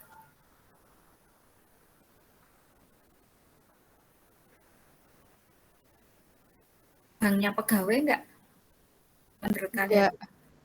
Banknya orang-orang pasar gitu kan, kita mikirnya bakul-bakul Ya, pasar betul. akan seperti itu. Padahal sebenarnya di Bank Pasar itu juga melayani untuk pegawai PNS dan sebagainya gitu. Terus akhirnya waktu itu saya itu diajak sama teman saya yang dari Fakultas Ekonomi, Bu Dini bisa minta bantuan nggak untuk kita melakukan penelitian survei untuk mengganti nama Bank Pasar. Soalnya direkturnya Bank Pasar itu minta diganti nama. Ternyata nama itu katanya nggak begitu hoki untuk mereka. Tapi habis itu terus beliau sakit, teman saya sakit terus nggak tahu gimana proyeknya ini masih lanjut atau nggak, saya nggak tahu. Jadi ternyata nama itu benar yang dikatakan Winda gitu ya. Jadi pada saat produk kita ternyata namanya itu kok nggak relate sama produk kita, itu akan menimbulkan persepsi yang bermacam-macam di antara konsumen dan terkadang itu malah tidak memberikan suatu feedback yang positif untuk produk kita. Gitu. Jadi untuk nama merek itu juga kita harus melakukan survei dulu kira-kira gimana nih kalau kita kasih, jangan asal pengennya ini, yowis ini nggak peduli produk kita apa gitu. Makanya itu kan nama-nama merek kan diambil dari berbagai store kan. Misalnya yang kemarin itu Kudus Kudus roti sisir Kudus, mungkin tahu ya teman-teman ya roti sisir Kudus. Tahu ya. Itu konsep begitu kita dengar, oh ini berarti mungkin akan jadi oleh-oleh masyarakat Kudus gitu kan. Jadi pakai nama daerah, nama kota itu juga ternyata terkadang bawa hoki juga untuk produk kita. Mungkin itu Winda. Iya Bu, terima kasih. Oke, kita lanjut dulu ya untuk kelompok 5 ya teman-teman ya. Ini arsitektur. Jadi bagaimana kita menjadi seorang arsitek untuk membangun sebuah merek itu bagaimana sih? Silakan kelompok 5 sudah siap? Insya Allah siap, Bu. Oke, silakan Maila dan teman-teman.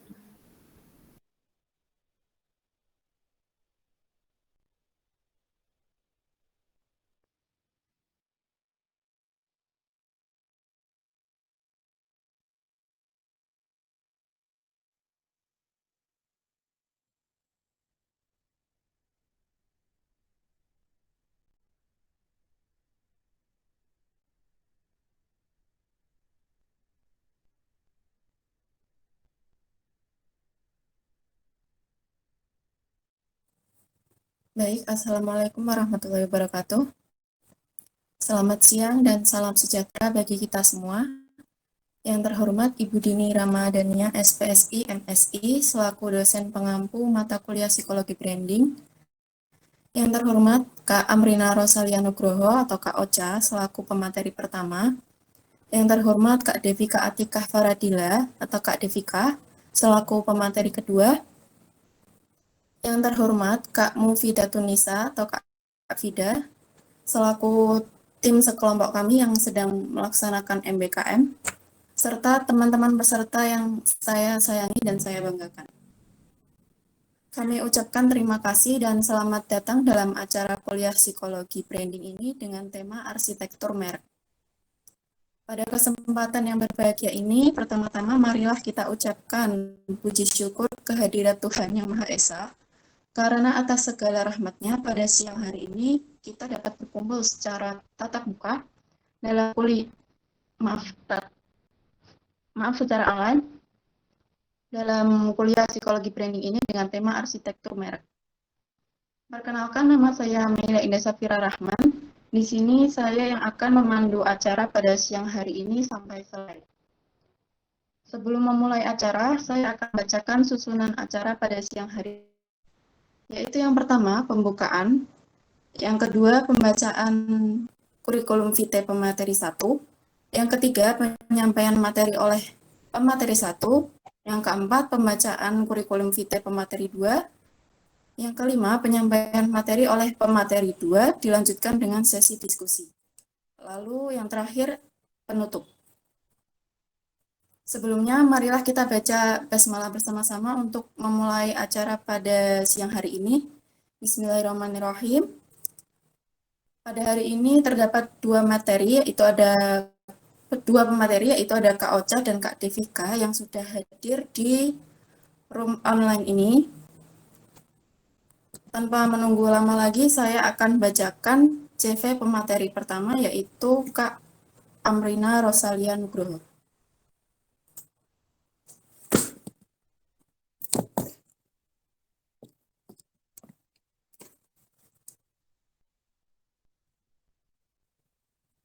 Untuk pemateri pertama, yaitu Kak Amrina Rosalia Nugroho, biasa dipanggil Kak Ocha.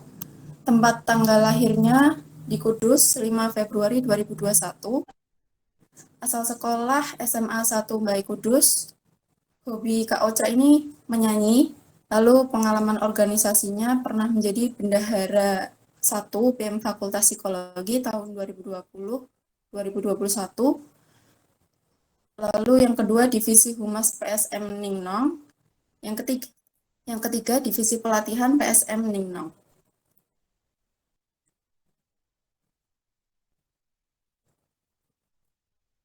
Selanjutnya, materi yang akan dibacakan oleh pemateri pertama.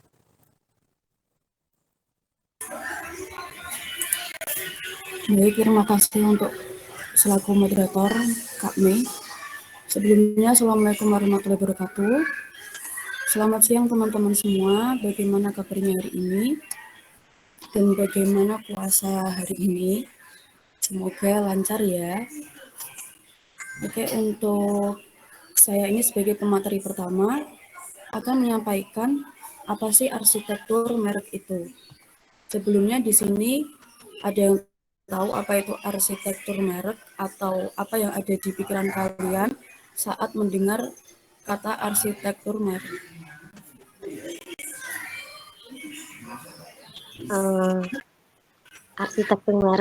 Arsitektur merek menurut saya bagaimana cara membangun atau merancang suatu merek sehingga menjadi sebuah merek, dan dengan adanya arsitektur merek yang jelas membuat konsumen itu lebih mudah mengenal sebuah brand, suatu brand.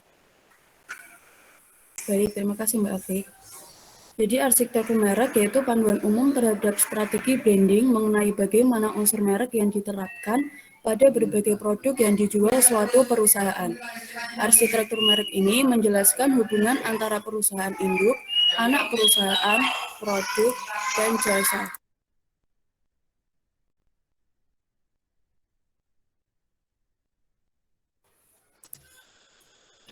Maka penting bagi perusahaan untuk tetap konsisten dalam visual dan tatanan verbal untuk membantu perusahaan tumbuh dan memasarkan produk dan jasanya secara lebih efektif.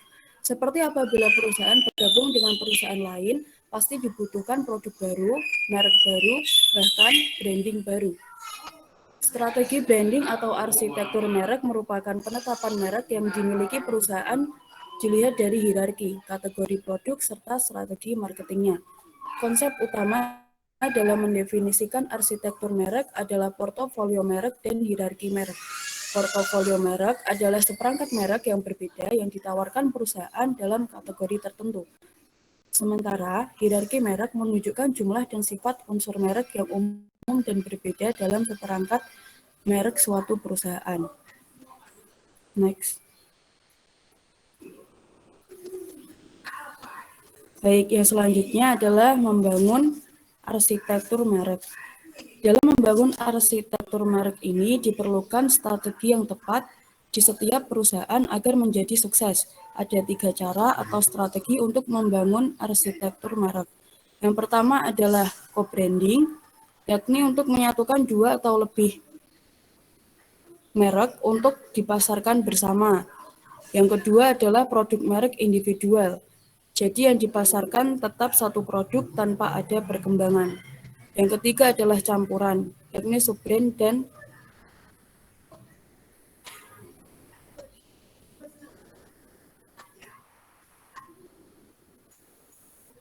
ini ada memasukkan nama perusahaan di kemasan produk yang dikeluarkan. Contohnya adalah di dalam kemasan Pepsodent ada Unilever dan biasanya dibentuk diproduksi oleh PT Unilever bla bla bla bla. Selanjutnya adalah strategi branding. Strategi branding ini merupakan penentu penting dari kekuatan asosiasi merek dan terdapat 3 pilihan branding. Yang pertama adalah membuat merek baru, yang kedua adalah mengadopsi atau memodifikasi merek yang sudah ada, dan yang ketiga adalah memadukan merek yang ada dan merek baru. Strategi branding lainnya yang sering ditemui adalah co-branding atau menyatukan 2 atau lebih merek menjadi satu untuk dipasarkan. Co-branding juga merek branding atau merek aliansi yang terjadi ketika 2 merek atau lebih digabungkan menjadi satu untuk dipasarkan bersama dalam beberapa cara. Keuntungan utama dari co-branding adalah produk dapat diposisikan secara unik dan membuat poin-poin perbedaan atau poin-poin persamaan lebih menarik daripada merek yang ada sebelumnya.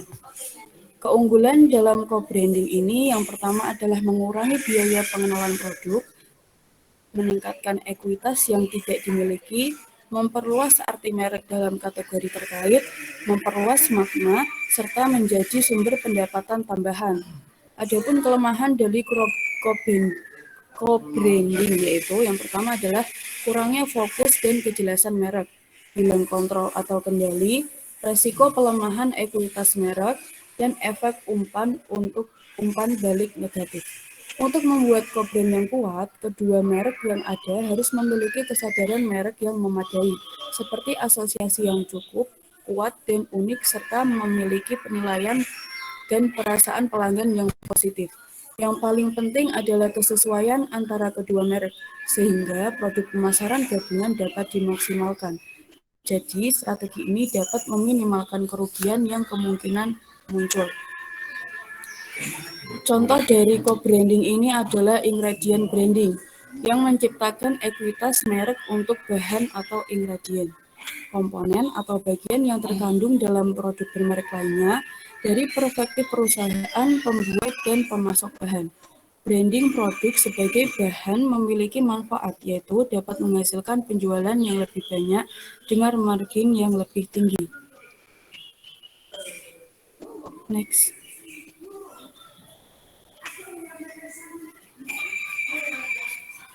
Next. Nah, jadi menurut teman-teman, berdasarkan apa yang saya tadi sampaikan, produk apa nih yang biasa dipakai sebagai ingredient branding? Di sini ada Oreo, tepung Bogasari, dan Intel. Menurut teman-teman yang bisa dipakai sebagai ingredient branding itu yang mana? Oreo. Oke, ada lagi? Mungkin.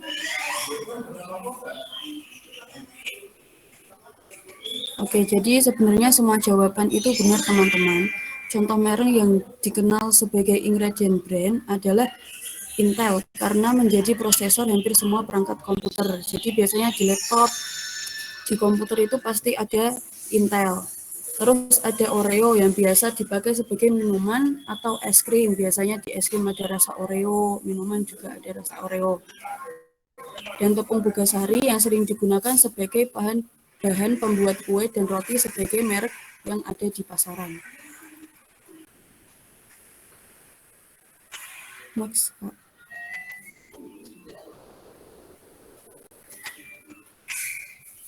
Selanjutnya adalah dalam co-branding terdapat dua hal berikut. Yang pertama adalah lisensi atau perizinan. Lisensi merupakan kontrak yang terdapat aturan di mana perusahaan dapat menggunakan nama, logo, karakter, dan sebagainya dari merek lain untuk dipasarkan di bawah merek perusahaan tersebut.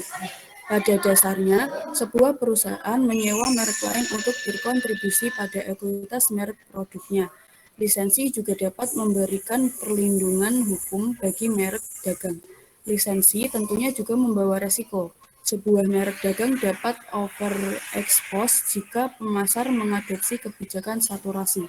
Jika produk yang memiliki lisensi merek tertentu gagal memenuhi harapan pelanggan, maka mereka yang memberikan lisensi juga dapat ikut tercemar. Yang selanjutnya adalah private label atau label pribadi. Dapat didefinisikan sebagai produk yang dipasarkan oleh retail atau pengecar. Label pribadi bisa disebut merek toko jika mereka tersebut benar-benar mengadopsi nama toko pengecar itu sendiri. Merek dapat mengurangi biaya dalam pembuatan dan penjualan daripada merek pabrikan. Contoh private label ini seperti Indomaret memiliki produk cotton bud, tisu wajah, kapur barus, minuman, makanan ringan atas label dari Indomaret itu sendiri. Bagi pelanggan private label dihadirkan untuk menambah pilihan produk ketika berbelanja dengan harga yang kompetitif. Selanjutnya,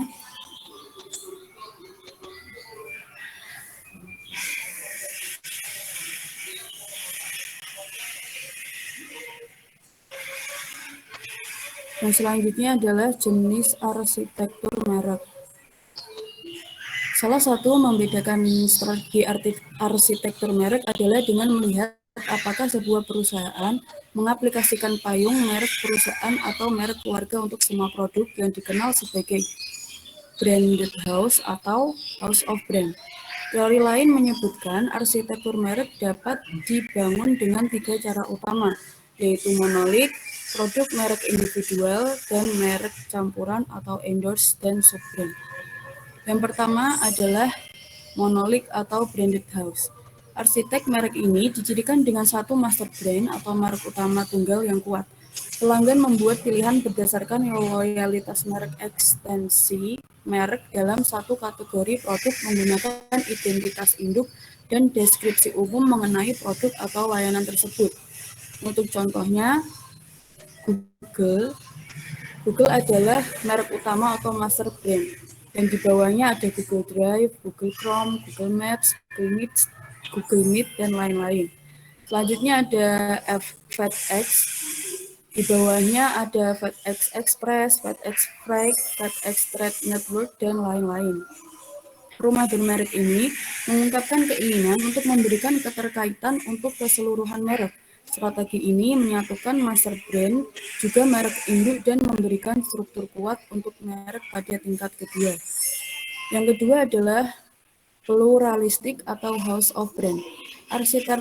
Arsitektur merek ini dicirikan oleh beberapa merek individual yang dikenal pelanggan. Nama merek induk yang biasanya berupa merek perusahaan boleh untuk tidak ditampilkan. Perusahaan seperti Procter & Gamble atau P&G, Unilever, Indofood, dan Nestle, yang sebagian besar menggunakan strategi house of brand, termasuk perusahaan produk pelanggan. Ini contohnya seperti Sariwangi, Dove, X, Rinso, Vaseline itu dari Unilever, Rejoice, Pampers, Olay, Gillette, Downy, Pringles itu dari P&G. Jadi selama ini mungkin kita sering menggunakan produk-produk yang berasal dari perusahaan yang sama ya teman-teman. Kira-kira adakah contoh selain yang saya sebutkan tadi dalam house of brand ini?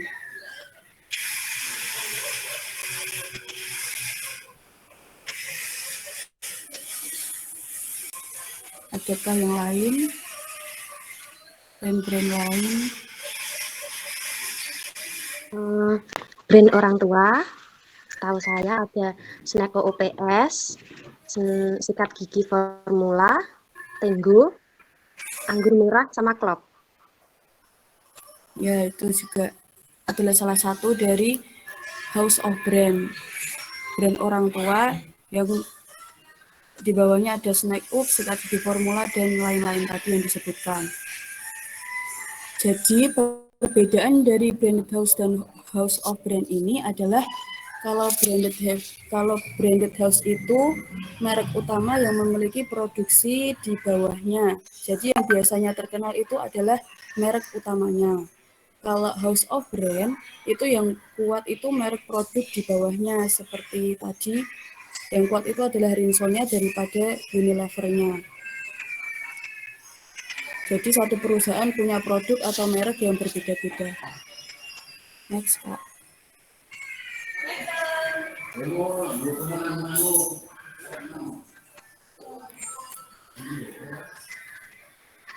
Next.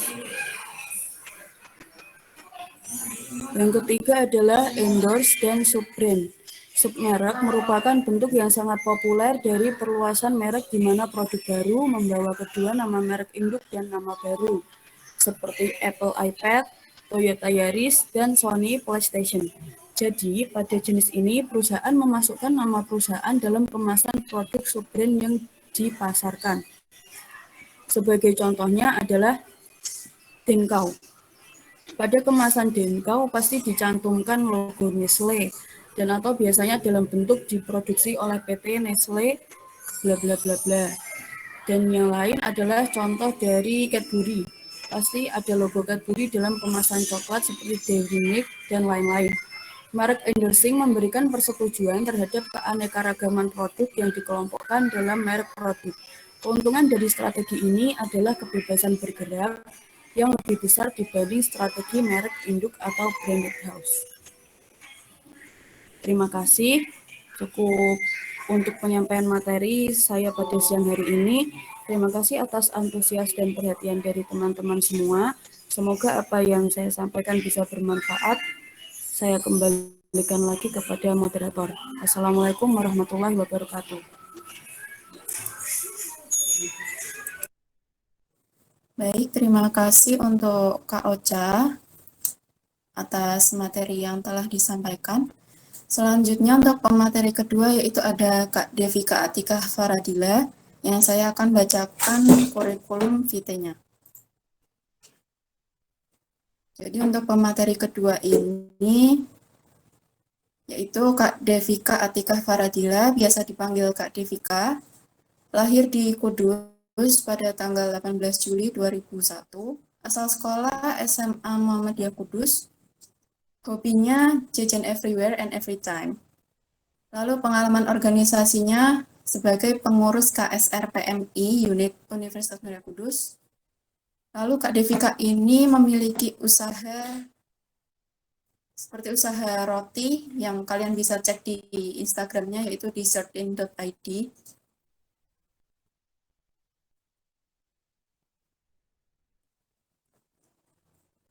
Selanjutnya adalah materi yang akan dibacakan oleh Kak Devika.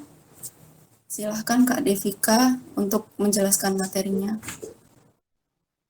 Sebelumnya, terima kasih kepada moderator untuk waktunya. Assalamualaikum warahmatullahi wabarakatuh. Terima kasih bagi yang sudah menjawab salam, semoga masuk surga, dan yang tidak menjawab salam, semoga tidak masuk angin ya. Sebelum kita masuk ke materi kedua, saya ingin bertanya sedikit saja kepada teman-teman di sini. Mbak Devi, ada Mbak Devi?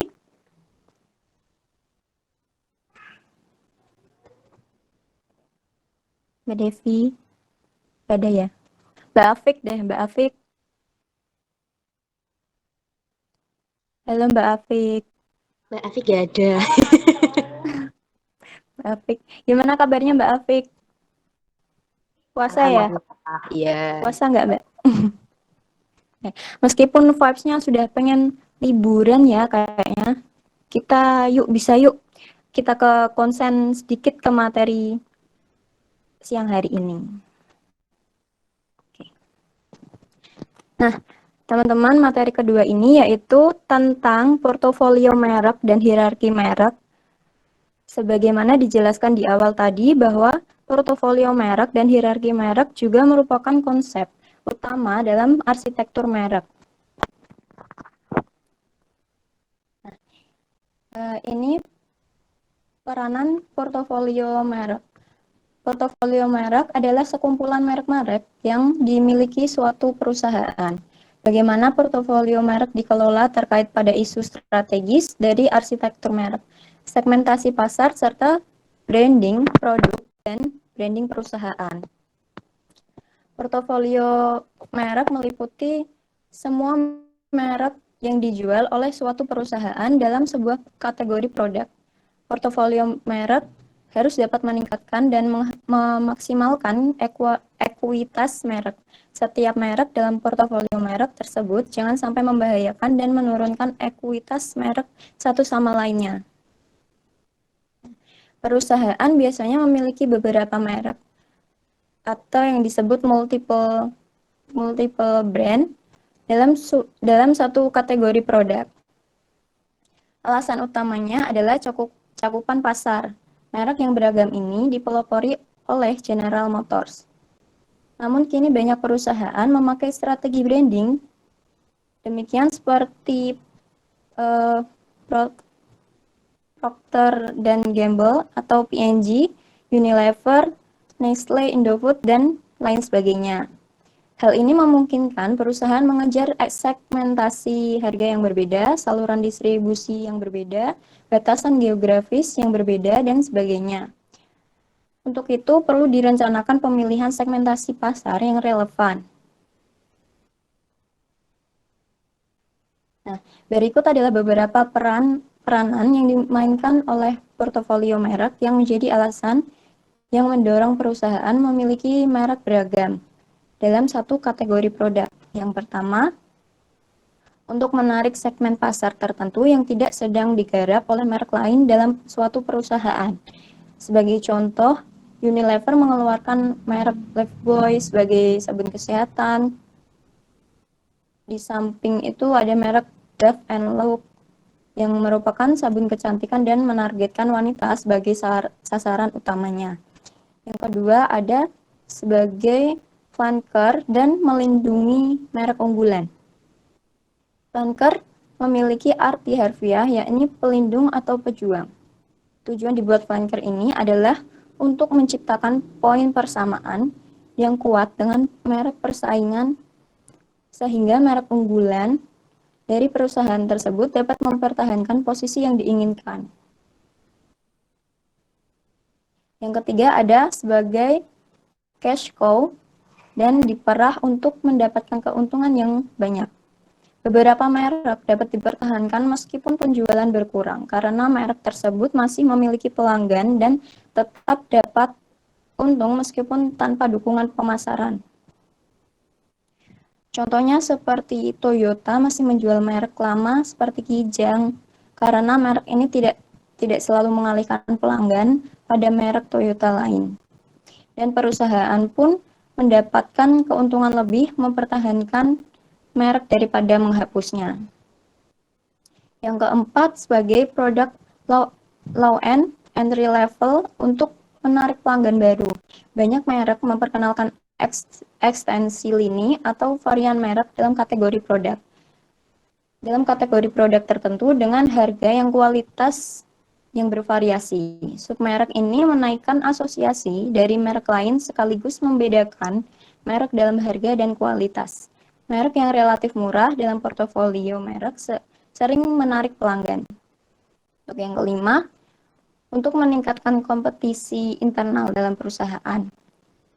Seperti Yamaha Motor mengeluarkan beberapa merek untuk kategori produk motor matic seperti Mio, Soul, dan lainnya. Selain untuk merangkul pasar yang berbeda, tentu saja pemasar masing-masing merek berlomba-lomba dalam mencapai target penjualan sehingga terjadilah persaingan sehat di dalam perusahaan itu sendiri. Yang keenam, sebagai produk high-end yang menambah prestisi dan kredibilitas untuk seluruh portofolio merek.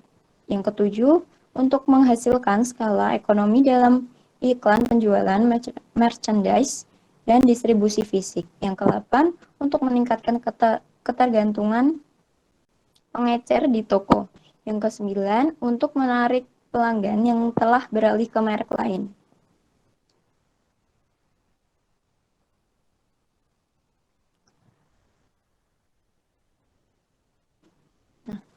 Next.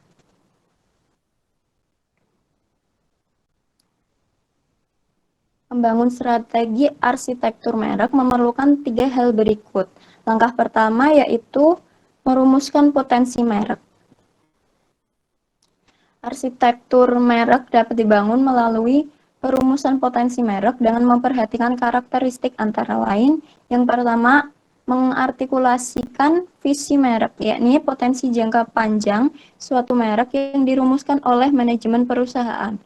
Visi merek dipengaruhi oleh seberapa baik suatu perusahaan dapat mengenali ekuitas merek yang ada kini, maupun kemungkinan masa depan. Dengan demikian, pemasar harus dapat merancang strategi pemasaran, program, dan kegiatan secara optimal. Dengan kata lain, hal itu mencerminkan apa yang terjadi pada merek jika pemasar memperkenalkan produk yang berbeda, memasuki pasar yang baru, dan menarik bagi pelanggan yang berbeda di masa depan.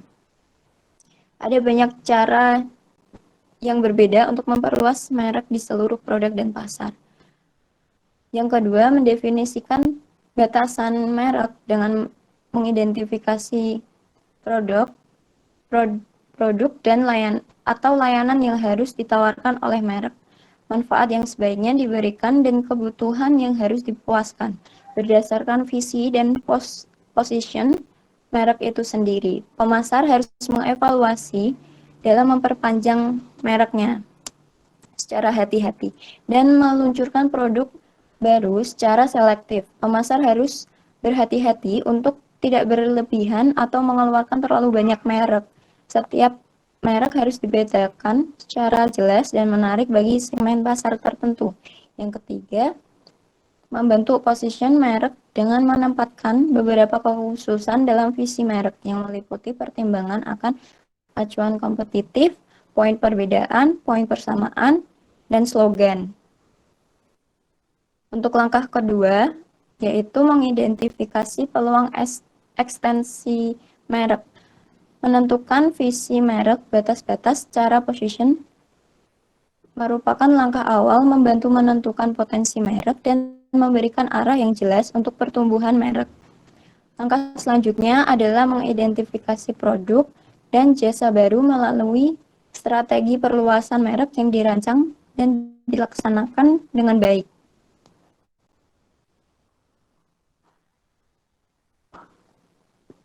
Dengan demikian, ekstensi merek jatuh ke dalam dua kategori umum, yaitu yang pertama, ekstensi lini produk, yaitu merek induk diterapkan untuk produk baru yang menargetkan segmen pasar baru dalam kategori produk merek induk yang ada saat ini.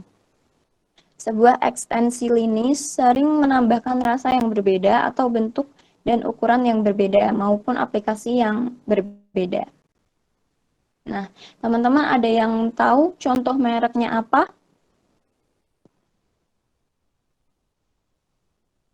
Mbak Afik mungkin?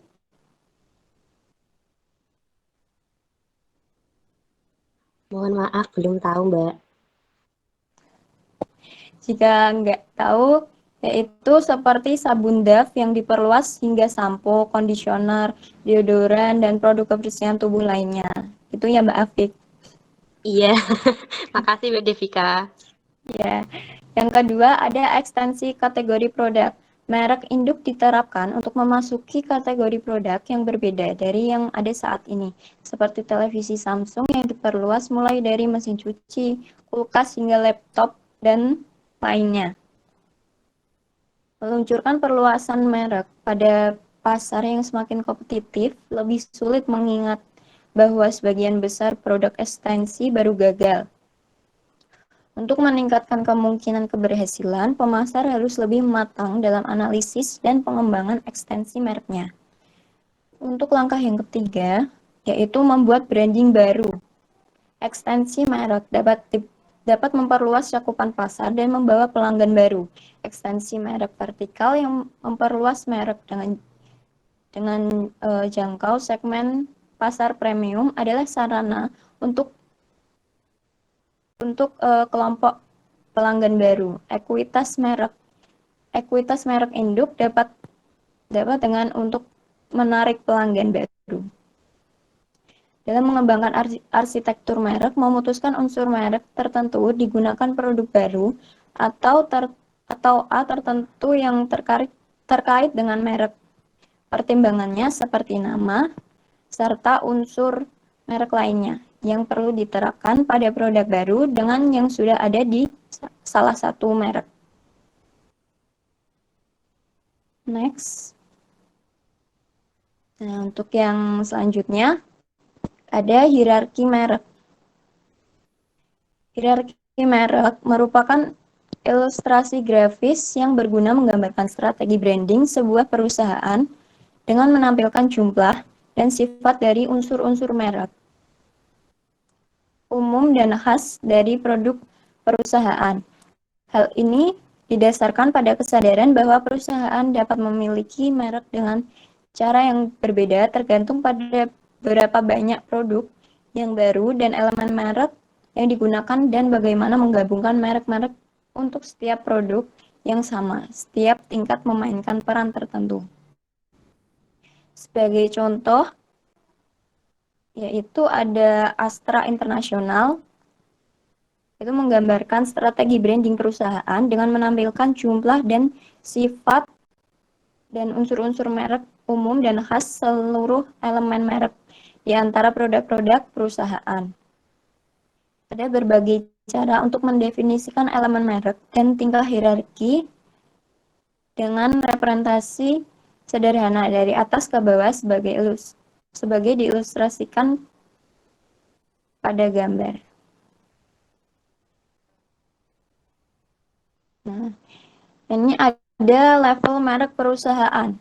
Level tertinggi dari hierarki yang terdiri dari satu merek, strategi yang dikenal sebagai master brand, ditandai dengan tingkat merek tunggal. Unik yang untuk alasan hukum. Umumnya memakai nama perusahaan itu sendiri. Secara sederhana, tingkat hierarki merek ini sering berupa nama perusahaan, walau tak menutup kemungkinan menggunakan nama perusahaan di samping nama perusahaan.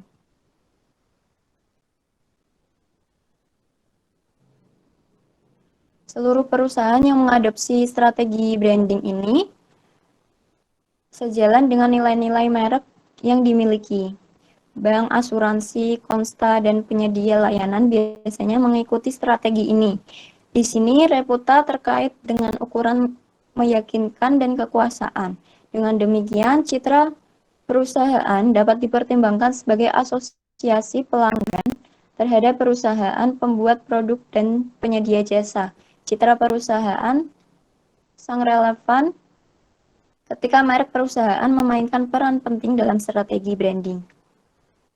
Selanjutnya ada level merek keluarga. Pada tingkat berikutnya yang lebih rendah, merek keluarga. Juga disebut merek payung atau umbrella brand. Merek keluarga ini digunakan di lebih dari satu kategori produk, tetapi belum tentu nama perusahaan atau korporasi. Merek keluarga dapat menjadi cara yang efisien untuk menghubungkan asosiasi umum untuk beberapa merek dalam perusahaan tersebut walau berbeda produk. Biaya memperkenalkan produk baru yang terkait dalam lebih rendah dan kemungkinan penerimaan yang lebih tinggi ketika perusahaan menerapkan sebuah merek yang ada ke produk barunya. Di sisi lain, jika produk yang terkait dengan merek kedua dan program pemasaran yang mendukung tidak dipertimbangkan hati-hati, asosiasi dengan merek keluarga dapat menjadi lemah. Kegagalan produk dapat membuat jelek merek yang sama. Selanjutnya ada level merek individual.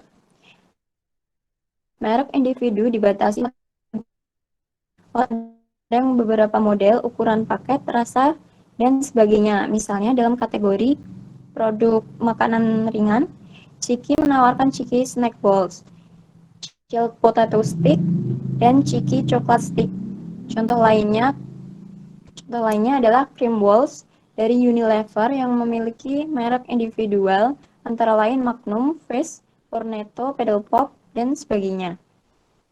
Setiap merek memiliki posisi dominan dalam kategori produk masing-masing dalam kelas produk makanan ringan. Keuntungan utama dari menciptakan merek individu adalah bahwa perusahaan dapat menyesuaikan dengan aktivitas pemasaran yang mendukung untuk memenuhi kebutuhan dari kelompok pelanggan tertentu. Dengan demikian, nama, logo, dan elemen merek lain serta desain produk, program komunikasi pemasaran, dan strategi harga dan distribusi dapat fokus pada target pasar tertentu. Ditambah lagi risiko terhadap merek lain dan perusahaan itu sendiri, minimal jika merek tersebut gagal. Kelemahan menciptakan merek individu bagaimanapun adalah kompleksitas dan biaya produk pemasaran yang terpisah untuk membangun ekuitas merek. Yang keempat ada level modifier. Bagaimana perusahaan membedakan jenis produk atau modelnya? Perusahaan harus sering membedakan merek apakah dengan memakai merek keluarga atau merek individual. Sebuah modifier atau pengubah merujuk jenis, model, atau versi tertentu. Kopi kapal api menawarkan varian white coffee, sementara teh botol menawarkan sugarless untuk minuman tehnya. Demikian pula sabun cair Biore memiliki beberapa varian seperti Pure Mild, Whitening Scrub, Relaxation Aromatic, dan sebagainya. Dengan demikian menambahkan modifier atau pengubah bertujuan untuk membedakan antara merek yang terkait dengan faktor-faktor seperti tingkat kualitas, atribut, fungsi, dan sebagainya. Nah, salah satu fungsi modifier adalah untuk menunjukkan bagaimana salah satu variasi merek berhubungan dalam merek keluarga. Merek yang sama membantu membuat produk yang lebih dimengerti dan relevan dengan pelanggan. Yang terakhir, ada deskriptor produk. Meskipun tidak dianggap sebagai elemen merek, deskriptor produk untuk merek merupakan unsur penting dari strategi branding. Deskripsi produk membantu pelanggan memahami, mengenal produk tertentu, juga membantu menanamkan hal yang relevan di benak pelanggan. Dalam beberapa kasus, mungkin sulit untuk menggambarkan mengenai produk secara ringkas.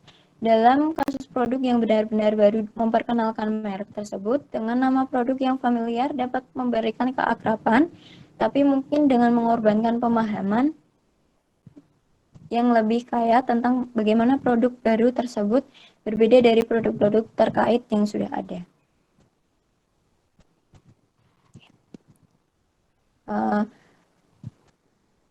Sekian presentasi dari saya. Demikian materi dari saya. Kurang lebihnya mohon maaf jika ada kesalahan, karena kesempurnaan itu judul lagu Rizky Febian. Kalau jalan menginjak bumi, kalau terbang menginjak awan. Sekian dari kami, ayo semua tepuk tangan. Terima kasih. Saya kembalikan ke moderator. Baik, terima kasih Kak Devika dan Kak Ocha yang sudah menyampaikan materi dengan tema arsitektur merek pada siang hari ini dengan baik. Jadi kesimpulannya, arsitektur merek itu panduan umum terhadap strategi branding mengenai bagaimana unsur merek sebaiknya diterapkan di berbagai produk yang berbeda yang dijual pada suatu perusahaan. Arsitektur merek ini memiliki dua konsep utama, yaitu portofolio merek dan hierarki merek. Lalu cara membangun arsitektur merek itu ada tiga. Yang pertama, struktur merek monolitik berupa struktur di mana perusahaan hanya mengandalkan merek perusahaan atau corporate brand. Lalu yang kedua ada produk merek individual seperti branded house dan house of brand. Dan yang terakhir ada endorse dan sub-brand yang mana merek perusahaan digunakan untuk mendukung endorse merek-merek dalam portofolio perusahaan tersebut. Silahkan jika teman-teman ada yang ingin ditanyakan bisa diketik di kolom chat atau boleh open mic. Silakan teman-teman, ini banyak banget ya materinya ya, lengkap banget dari kelompoknya 5 ini. Mungkin bukunya kalian udah dapat dari perpus ya? Pinjam teman yang udah tulis. Oke, silakan kalau ada pertanyaan teman-teman. Kalian ada kuliah lagi nggak hari ini? Nggak ada? Nggak ada, Bu. Nggak ada, oke. Maksimal 1:30 ya kita akhiri ya, soalnya saya habis itu ngajar lagi. Silakan teman-teman.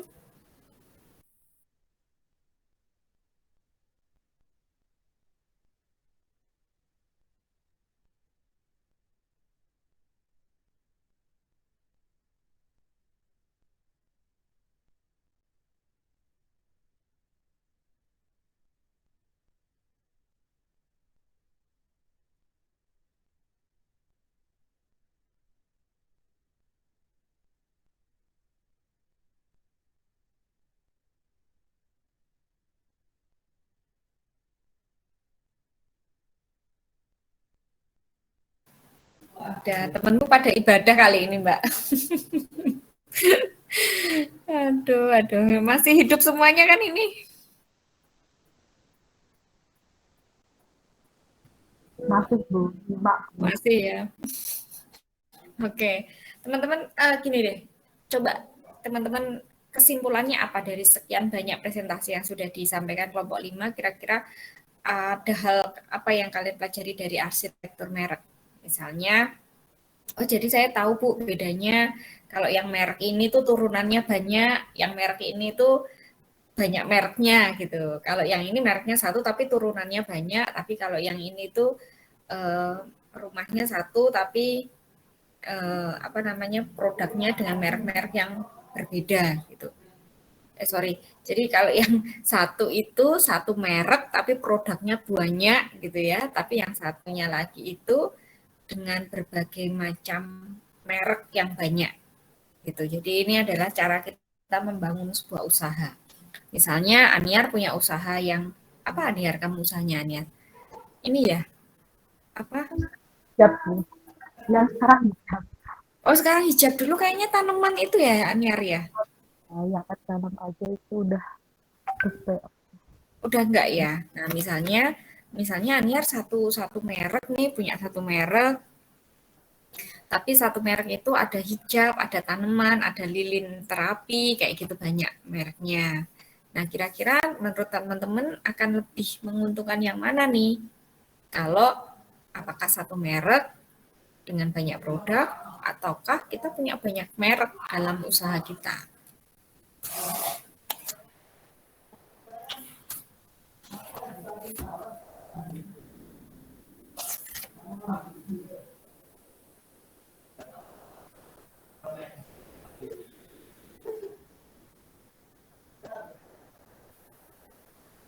Gimana teman-teman, kira-kira bagaimana?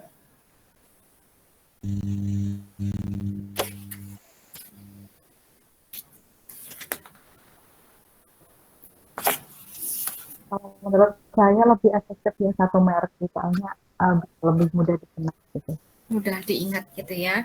Jadi misalnya kayak iPhone, tapi dia punya Apple ya, Apple, tapi dia punya banyak banget produk di bawahnya dengan merek besarnya adalah Apple. Terus Google itu juga produknya di bawahnya banyak, tapi semua produk itu satu untuk mengerucut mempromosikan Google kayak gitu. Tapi juga masing-masing pilihan ini akan ada risikonya ya teman-teman ya. Kira-kira kalau resikonya satu nama besar dengan banyak produk itu, kira-kira risikonya apa yang terjadi?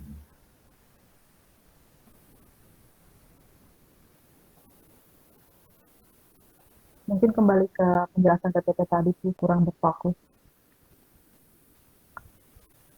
Jadi kalau ada satu produk yang tidak berfungsi, dia akan menjatuhkan nama besar si misalnya Apple tadi ya, atau Google tadi itu akan menjatuhkan kalau ada satu produknya dia yang tidak berfungsi. Jadi intinya adalah semua produk yang di bawahnya ini tujuannya promosinya untuk mengangkat satu nama besar tadi. Tujuannya adalah itu. Sedangkan yang misalnya kayak Unilever, produknya banyak gitu ya. Ada macam-macam jenisnya sampai kita nggak hafal yang masuk Unilever itu mana. Kadang itu kita bingung ini produknya Unilever, apa produknya ini gitu ya. Kadang itu kita nggak tahu, oh Denko itu ternyata produknya ini toh, dan kita baru tahu biasanya. Nah kalau itu kan lebih aman, dia mainnya lebih safe. Jadi masing-masing produk ini punya keunggulan sendiri-sendiri gitu. Dan tujuannya adalah misalnya kayak kapal api itu mengeluarkan kopi ABC. Tujuannya adalah mungkin dia menggarap peluang-peluang pasar yang belum digarap sama pembisnis lain gitu. Jadi saingannya kapal api selama ini apa sih gitu? Kok kayaknya nggak ada ya yang segmentasinya sama dengan kapal api. Oh tak garap ABC lah, padahal sama-sama punyanya kapal api.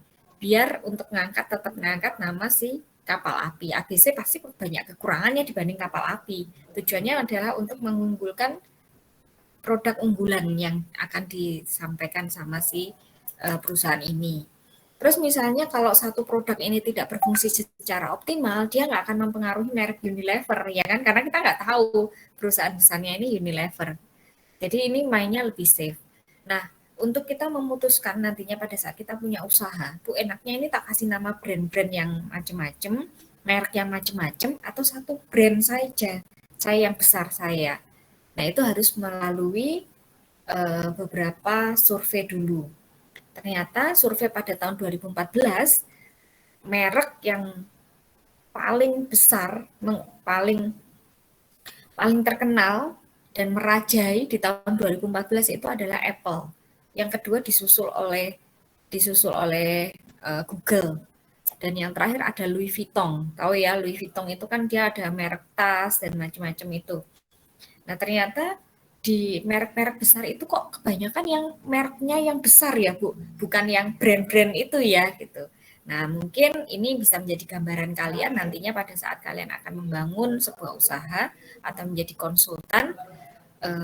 Ternyata secara survei gitu ya, pada saat kita mau meluncurkan sebuah arsitektur branding kita yang punya usaha kita dengan berbagai macam produk, itu lebih menguntungkan pada saat kita hanya mengunggulkan tadi yang dikatakan Raniar, mengunggulkan satu merek besar kita dengan berbagai macam produk. Ternyata survei membuktikan bahwa itu yang sangat merajai pasar, brand-brand itu.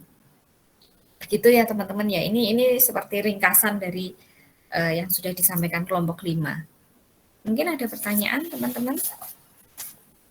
Silakan.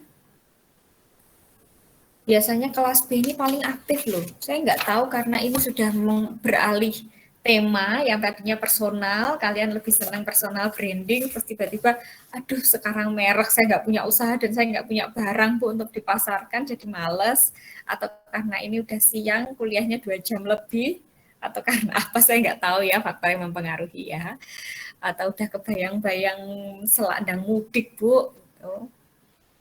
Oke, ada pertanyaan kira-kira silahkan angkat tangan. Kalau nggak ada mungkin kita langsung akhiri perkuliahan.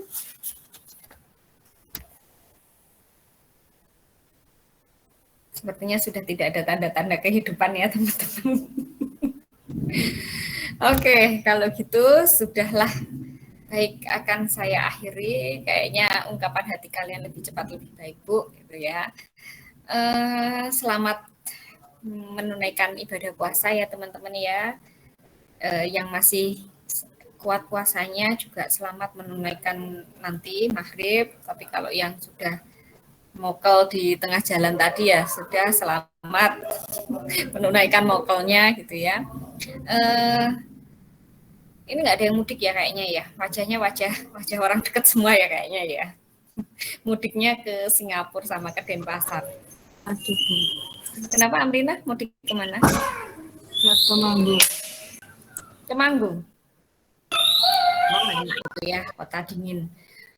Yang lain mungkin mudiknya ke Denpasar sama ke Singapura, ke pasar sama ke dapur urusannya ya. Oke, saya mohon maaf teman-teman kalau ada kesalahan, mohon dimaafkan gitu ya. Kita sudah mau lebaran, mungkin pas lebaran kita juga nggak ketemu. Terus sampai ketemu lagi 2-3 minggu ke depan. Gitu ya teman-teman ya. Terima kasih, selamat siang. Wassalamualaikum warahmatullahi wabarakatuh. Waalaikumsalam warahmatullahi wabarakatuh. Mari Bu.